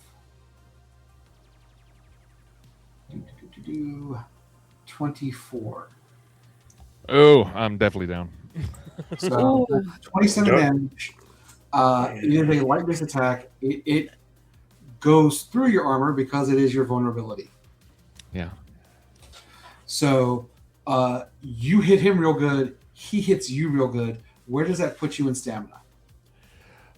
Less than 0. I fall down. No. Less than 0 is okay. Where are you at? Minus 27. I'm negative 10. Okay. So think of your stamina as these are bumps and bruises. Once you go past 0, that's when you're in danger of being truly hurt. Okay? Gotcha. Now, you can always choose to be knocked out, but you can resist that with a either Constitution or Mental and Outlast roll if you have the Outlast talent. Otherwise, you can roll your Mental and 2 dice, and you will need to roll higher than a 25, right? I'm sorry. You're at negative 10. Higher than a 20. Higher than a 20. I think I can make that with mental of 15. Let me see. Yes. Ooh. Don't bring a shadow to a laser fight. Thank you. That's a 6. Plus 2, 8. 8 plus 15. It's 23. 23. Okay. And there is a 6 there? There is a 6. All right. So that is a success with an extra degree of success, which means not only did you stay conscious, you have avoided an injury. Oh. Excellent. It'll buff out. So you put a bunch of cuts through him. He puts a big hole through you, but you are still standing. Excellent. I'm going to say I tried to do the Batman bulletproof cape pirouette, and I just went right through the cape and knocked me over. Checks out. It knocks through you. It knocks through the wall behind you. It's a pretty nasty cannon. Ow. All right. So that was his turn. We go back around. Well, the drifters won't be doing anything. Mhm. Scarlet. Yes. I Alright. am maybe hidden from what I remember. I think I am, perhaps. To the best of your knowledge, you're hidden. I'm seeing Nox get their ass kicked. And so I am going to aim my light gun at them. Okay. At Nox? No. At what's his name? Huntsman. And I'm gonna have it form like, oh, what's really cool?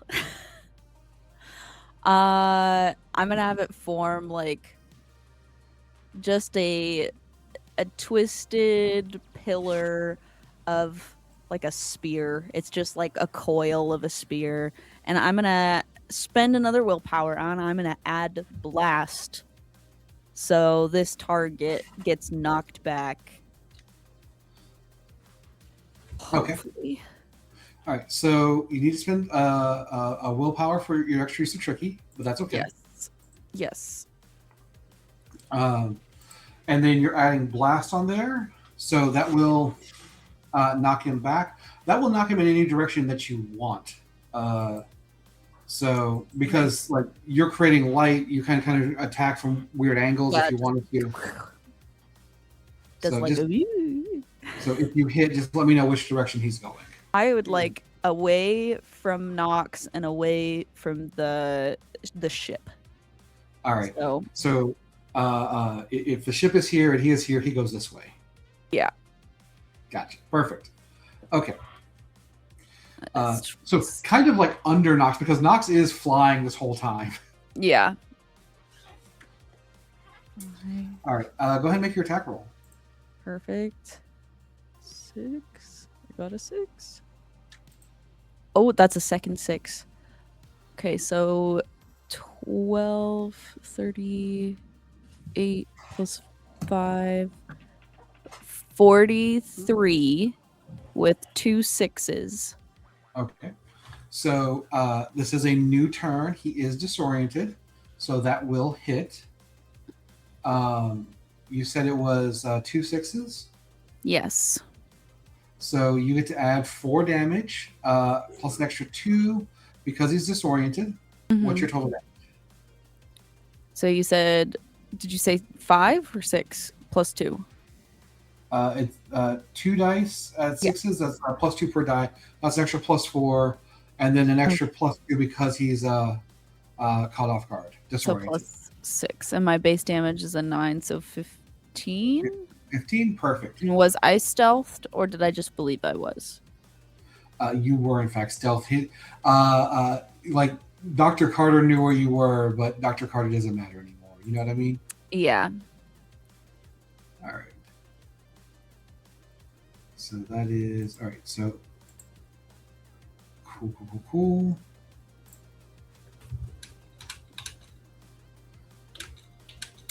All right. So you come, like, you basically create a light field behind him, slamming him across the cave system. He goes, he tries to like catch himself, spinning around. He like slams his hand to the ground and then tumbles a bit, ending up prone.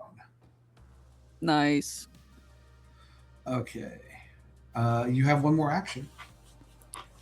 I think I'm going to crawl down and I'm going to put up a barrier. A protective barrier in front of Nox, and I'm going to protect them. All right. So I will say, for free, since you should crawl down, that barrier is in front of both of you. Yeah. Which means that if Huntsman attacks either of you, you have that barrier as like bonus, like stamina. That will be chewed through first. Yeah. Okay. Cool. All right. So reflection. So the huntsman is prone. Huntsman is prone. I would like to go as close as I can, up to point blank range if I can. Mhm. With like 10 feet away, right? Where Okay. we're not in danger of touching, but and I'm gonna unleash another blast of flame if I can concentrate that cone into more of a beam. I would love to just pour fire on this guy. Sure. So, two things. I mentioned this earlier. Ranges get kind of funny. So I wouldn't advise getting that close because that is kind of close range. He could get to you, right? It's short and you got range. It's fine, right? Okay. Range him out. Yeah, I from a respectably safe distance, I just want to blast him. Yeah, nope, I get it. And then you want to try and like push your powers essentially. Yeah, if I have to throw a willpower into it to sort of boost the damage, that's what I'm trying to take this guy out of the fight. Sure.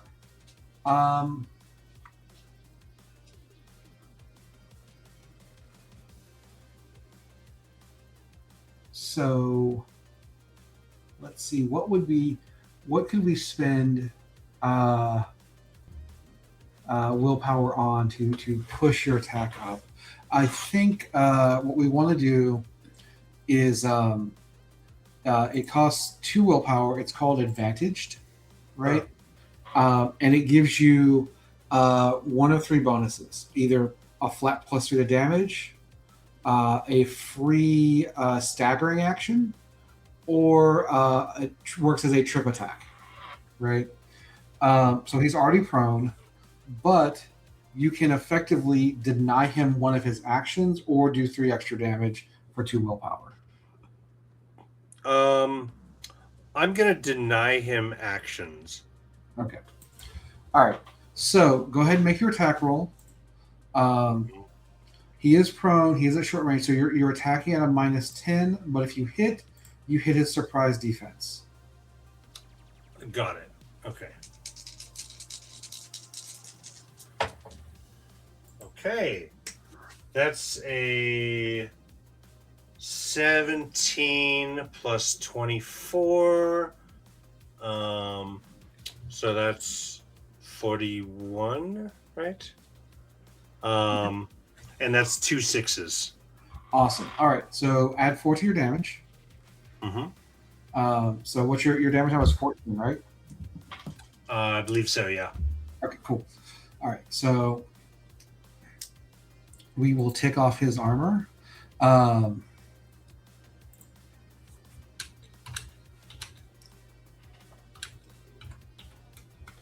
right. So he is now truly injured. After the 3 of you are now effectively ganging up on him. And once we get to his turn, he is staggered for 1 action, which means that if he wants to act, he has to spend his own willpower to take that action. Great. Yeah, he looks up and sees a beam of flame heading towards him, and the only thing burning hotter than that is the expression on my face. Which I will remind everyone that reflection is currently mirroring the body of like a small child, but it's still serious face. Sure. Yeah, very Stephen King protagonist coded. Mm-hmm. All right. So you have you moved in an attack, so you're good. Boom. Yeah. It's Carter's turn. Carter will continue to be in pain. All right. It is Nox's turn. Excellent. I do the action hero roll over while holding one rib, as if that was the only thing injured. But I reach out to Scarlet and I go, "Get the children," and I start one elbow crawling into the cockpit of this transport. That's movement. All right.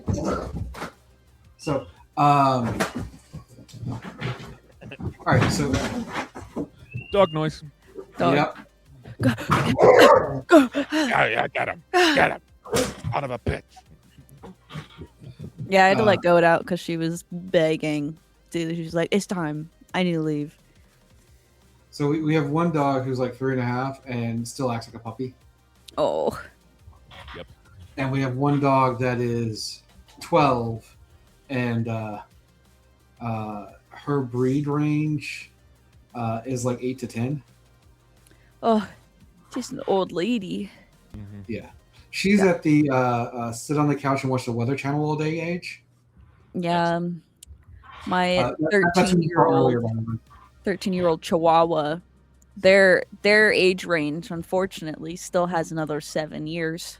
And so she's feisty as ever and will fight our guests, even though she's 5 pounds. I mean, you know, that's what Chihuahua do.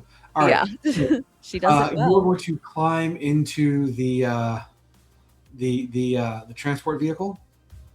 Yeah, I'm still trying to get to the cockpit to commandeer. Yeah, no, you do that. Right, that's an action. You are not hurt, so you're not suffering any kind of movement penalties or anything like that. You have one action left. Yeah, I'm going to try to heat up this bird. If there's anything I need to do to prep for flight or anything like that, you know, I'll basically just hit the dials. It is a sci-fi spacecraft thingo. So why don't you roll your intelligence plus vehicle? Intelligence plus vehicle. Do I have vehicle? I don't think you do. You might. I do not. Okay. So roll your intelligence and 2 dice. Don't worry. The difficulty is only like 15. Thank you very much. That's a 6. Plus 3 is 9. Plus 11. So that'll be 21. All right. So you're like, well, I've never flown an alien spacecraft before, but flip. This is what they did in Firefly. That should work, right? It turns on. Shiny. How hard could it be?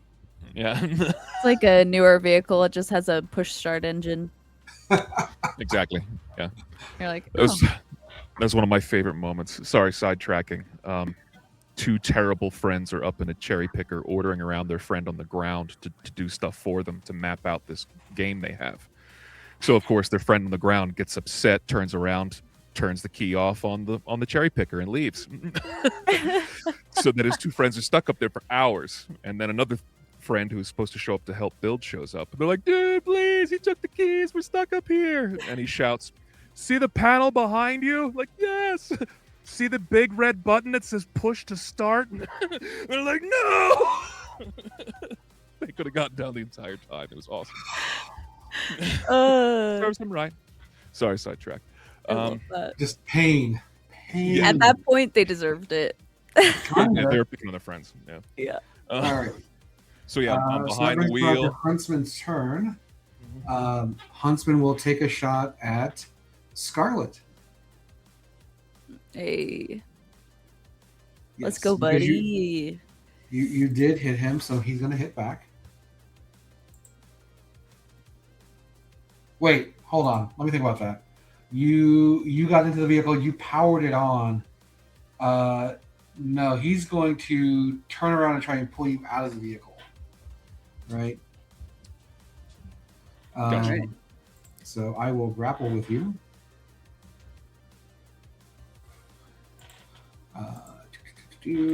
Does my barrier have any effect, or is he like moving around? So Nox left your barrier in order to Cool. get into the vehicle and turn it on. Sounds good.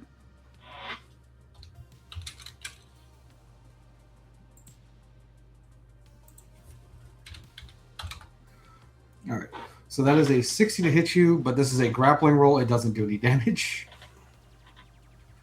He essentially like snaps you up, but he only has the one action, so that's all he can really do this turn because he was partially staggered. He goes, hey. He's trying to rest me out. So we move around to the next turn. Scarlet. Yes.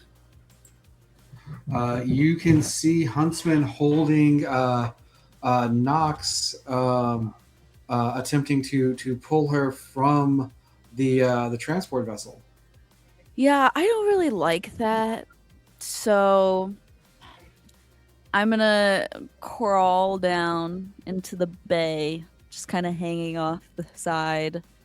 And I still have some willpower. I think I'm gonna spend it. Okay. I'll spend the fourth one. And I am going to do Web of Light Okay. to have tendrils of light reach out in a web-like way and grab him and attempt to pull him out of the vehicle. Okay. So the goal is to snatch him out of the vehicle, correct? Yes. Okay. Oh wait, that's right. You knocked him across the Yes. Away floor from the with him ship. prone. He does not snatch up Nox. I apologize. That did not happen. Whoop, whoop, whoop, whoop, whoop, whoop. He stands up. That's his turn. I'm gonna still grapple him. Okay. I don't have to bring him towards me, but I can tie him up. Yeah. So this is just a light-based entangle. You're not actually putting hands on him. Yeah. Right. You are using your light patch to do this. Like you don't actually have to touch him. Yes, exactly. All right. So go ahead and make your attack roll. Yeah.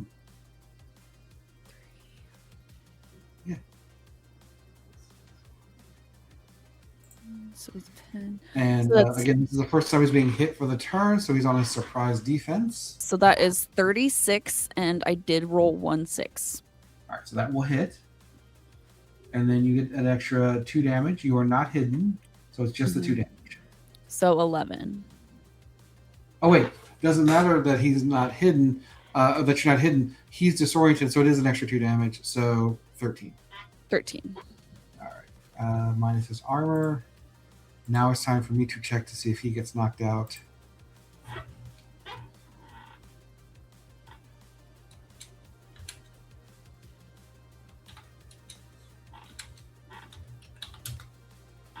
All right.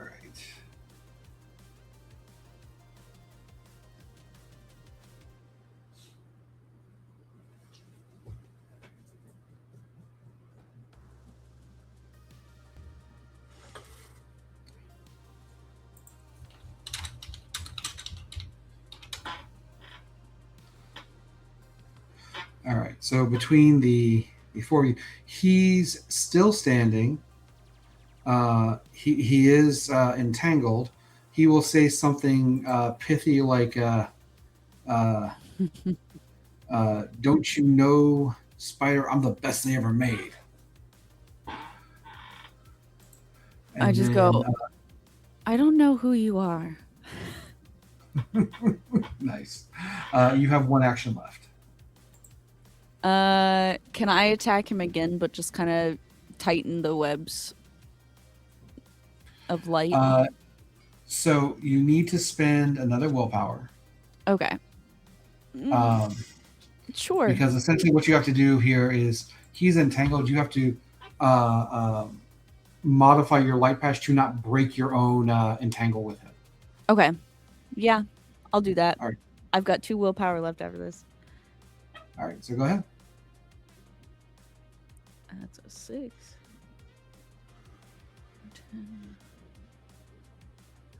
2 6s. So that's 16 plus 26, 42. All right. So here's the deal. You don't have him surprised this time. You have his attention, which means that he is able to pull this full might towards you, and he will muscle through this. Yeah. Okay. So let's jump over to reflection. Yeah, I'm a little worried that since he's in melee combat and sort of entangled up with my friend. No. He's not in melee. He got he's in a web. Yes. Yeah, he got knocked across the room. He's being held in a web of hard light. Oh yeah. He hasn't broken free yet, but he's not grappling anybody either. Got it. Okay, great. Then I'm going to just stand in front of him with burning disdain in my eyes and give him both barrels. Just a normal attack. All right, go for it. Okay. Get him. So, yeah, proposed team name is the A team, and the A is for arson. Arson? That is a 35 with 1/6. All right, so I have good news and bad news. All right. The bad news is your attack breaks his entangle. That's okay. And I'm sorry, I lied. There is no good news. I just wanted to make it sound better. As he resists your fire blast. He resists it. Okay. All right. Well. Yeah, he's no longer prone, and he's been hit already this turn, so he's not disoriented, which means that he can pull his full defenses against you guys. Got it. All right. You do have one other action though. Okay. You know what? I'm gonna attack again, but I'm gonna throw willpower into it. Okay. For 3 extra damage if I can. All right. So I do want to point out that he beat your attack roll, right? Like his defenses were higher than that. So if you want to boost things up, I would look at how you want to increase the roll. Maybe not so much the damage. Okay. Yeah. Maybe I'll try another running attack. Okay. Just running around him. So that adds 12. Yes. To my attack. And a bonus die. Yes. Ooh. Okay. That's 10, 12, 13. Plus 20, so 37. So again, he is just able to power through you. Damn. Right? Like you guys have officially upset him. Can't say I like that.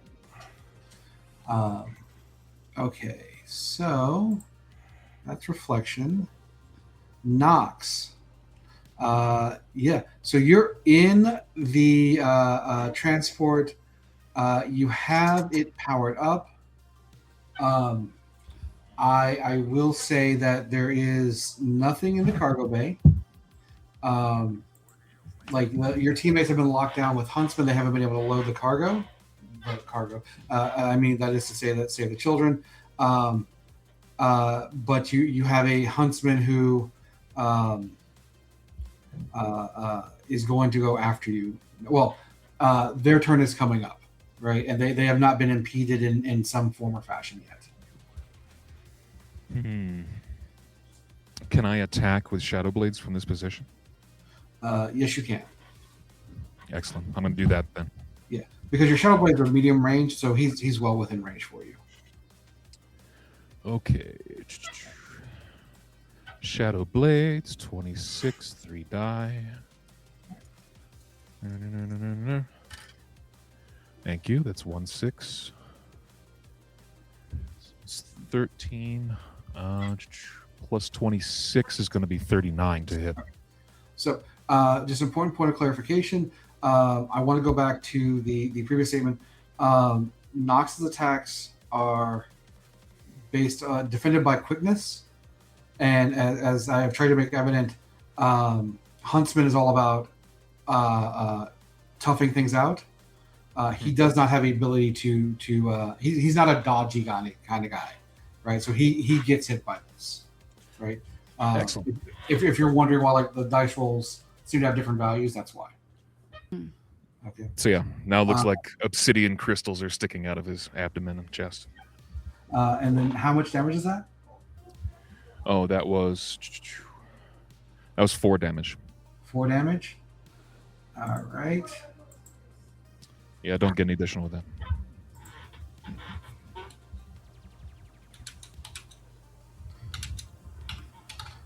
But that is more damage. That does trigger me needing to roll to see if he stays up.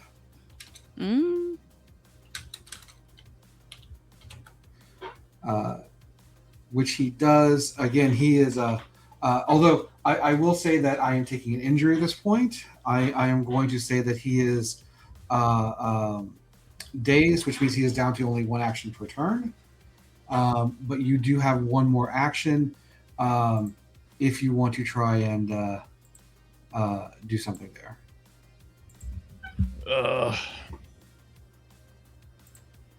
I feel the necessity to hold position at the ready with the transport for my peoples. Okay. I think Scarlet with spidery legs could get more kids that I could grab in a single turn with movement, action, Right. So, I am going to say that on Huntsman's turn, while he is still standing, as I mentioned, you have inflicted an injury on him. He is going to take this opportunity to extricate himself and begin running. Run away, damn it. Yes. He is not. One thing that he is not fast. He runs kind of like an athlete, but he is not superhumanly quick. But if you do not inhibit him, he will flee the scene. Excellent. All right. I'm okay with that happening. The kids are more important. Indeed. I think as a As an angsty 17-year-old, though, as an angsty 17-year-old, I've got a little bit of anger at this guy. Okay. And I'm wondering, since this is a laboratory with lots of weird chemicals and stuff, I'm wondering if he happens to be running past any like tanks of oxygen or anything like weird chemical tanks. Oh, go ahead and give me that serendipity roll.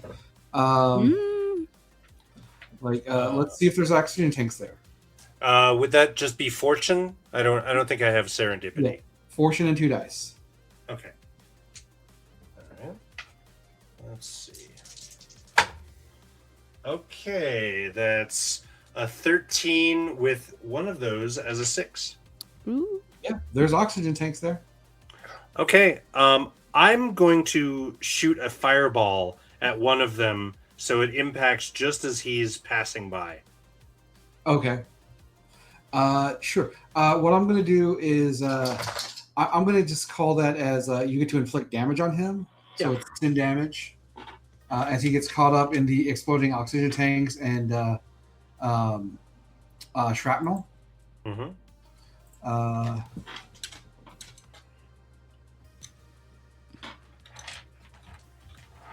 If he wants to get away, he's going to have to limp away.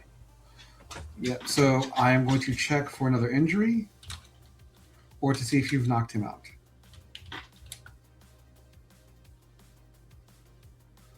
And no, that will knock him out. I want to let you know, he was at negative 18. Oh. I needed to roll an 8 or better to take an injury. I rolled a 7.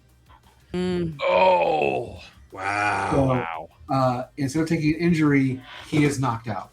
Like, you just barely took him down. Nice. Okay. Tough.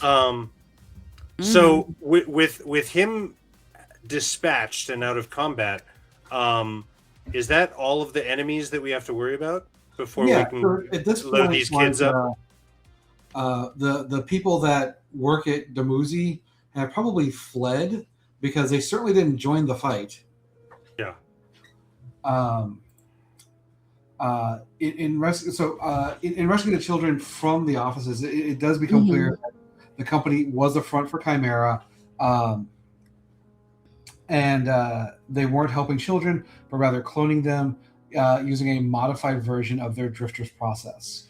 The Mhm. clone children were gene edited before rebirth to suppress metahumans' powers. The children volunteered by their parents were then being collected for indoctrination into Chimera, or failing that, to be used as genetic material for drifters. Thankfully, you were able to prevent all of that from happening. Nice. So,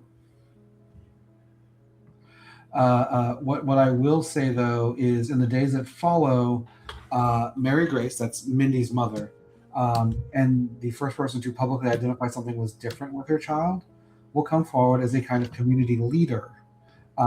It looks like she and her husband James are heading to a divorce, which is why she kept checking for that car, by the way. More importantly, she has been able to get in touch with the Three Rivers Academy. As Reflection, it is a school for metahuman children that accepts them for who they are, and with staff who are specifically equipped to help younger children learn how to use their powers. Two of the teachers, a Paul MacArthur and a Sunny Kaba, will arrive within a day of being contacted. They will explain the Three Rivers Academy was established after 2002 outside of Phoenix, Arizona, and is the birthplace of the hero group, the Phoenix Shield. Here, metahuman children are found around the country and gathered not to be trained as heroes or vigilantes, but given a chance to learn an environment that understands their different nature. Of course, this doesn't mean that the students won't face challenges, both mundane and superpowered, as they try to adjust their new lives on campus. The founder is a veteran hero named Moondog, along with other educators who work with children who need help learning how to control their abilities. Sonny will admit that in his younger days he was known as Audiophile and demonstrate his ability to create paint-like balls of force that move with harmonic resonance. Sonny will paint Beethoven's Symphony No. 9. This is both beautiful to hear and see as he creates an orchestra of floating orbs in a myriad of colors. I feel like I'd be familiar with that.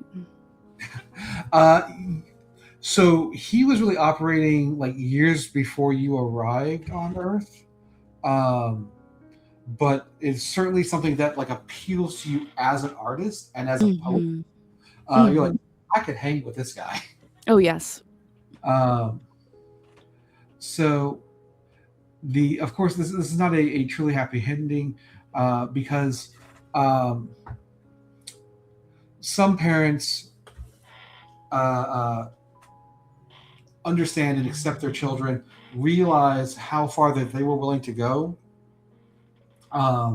They want to take their children in, or other parents are like, hey, I will move to Arizona, or I will send my child there. There are some mixed reactions, right? But the Three Rivers Academy seems positioned in a way to help the children and the parents in the ways that they need, right? Of course, it's not necessarily clean cut, but it is here as a means to support them. But in the aftermath, is there anything that you, as heroes who helped to bring down Dumuzi and the Chimera plot, want to take care of here?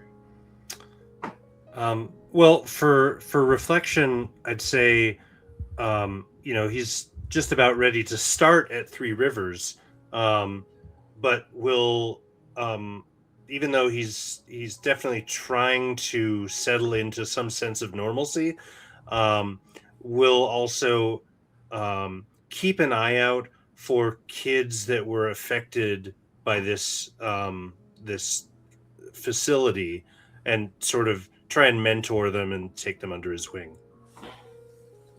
Okay.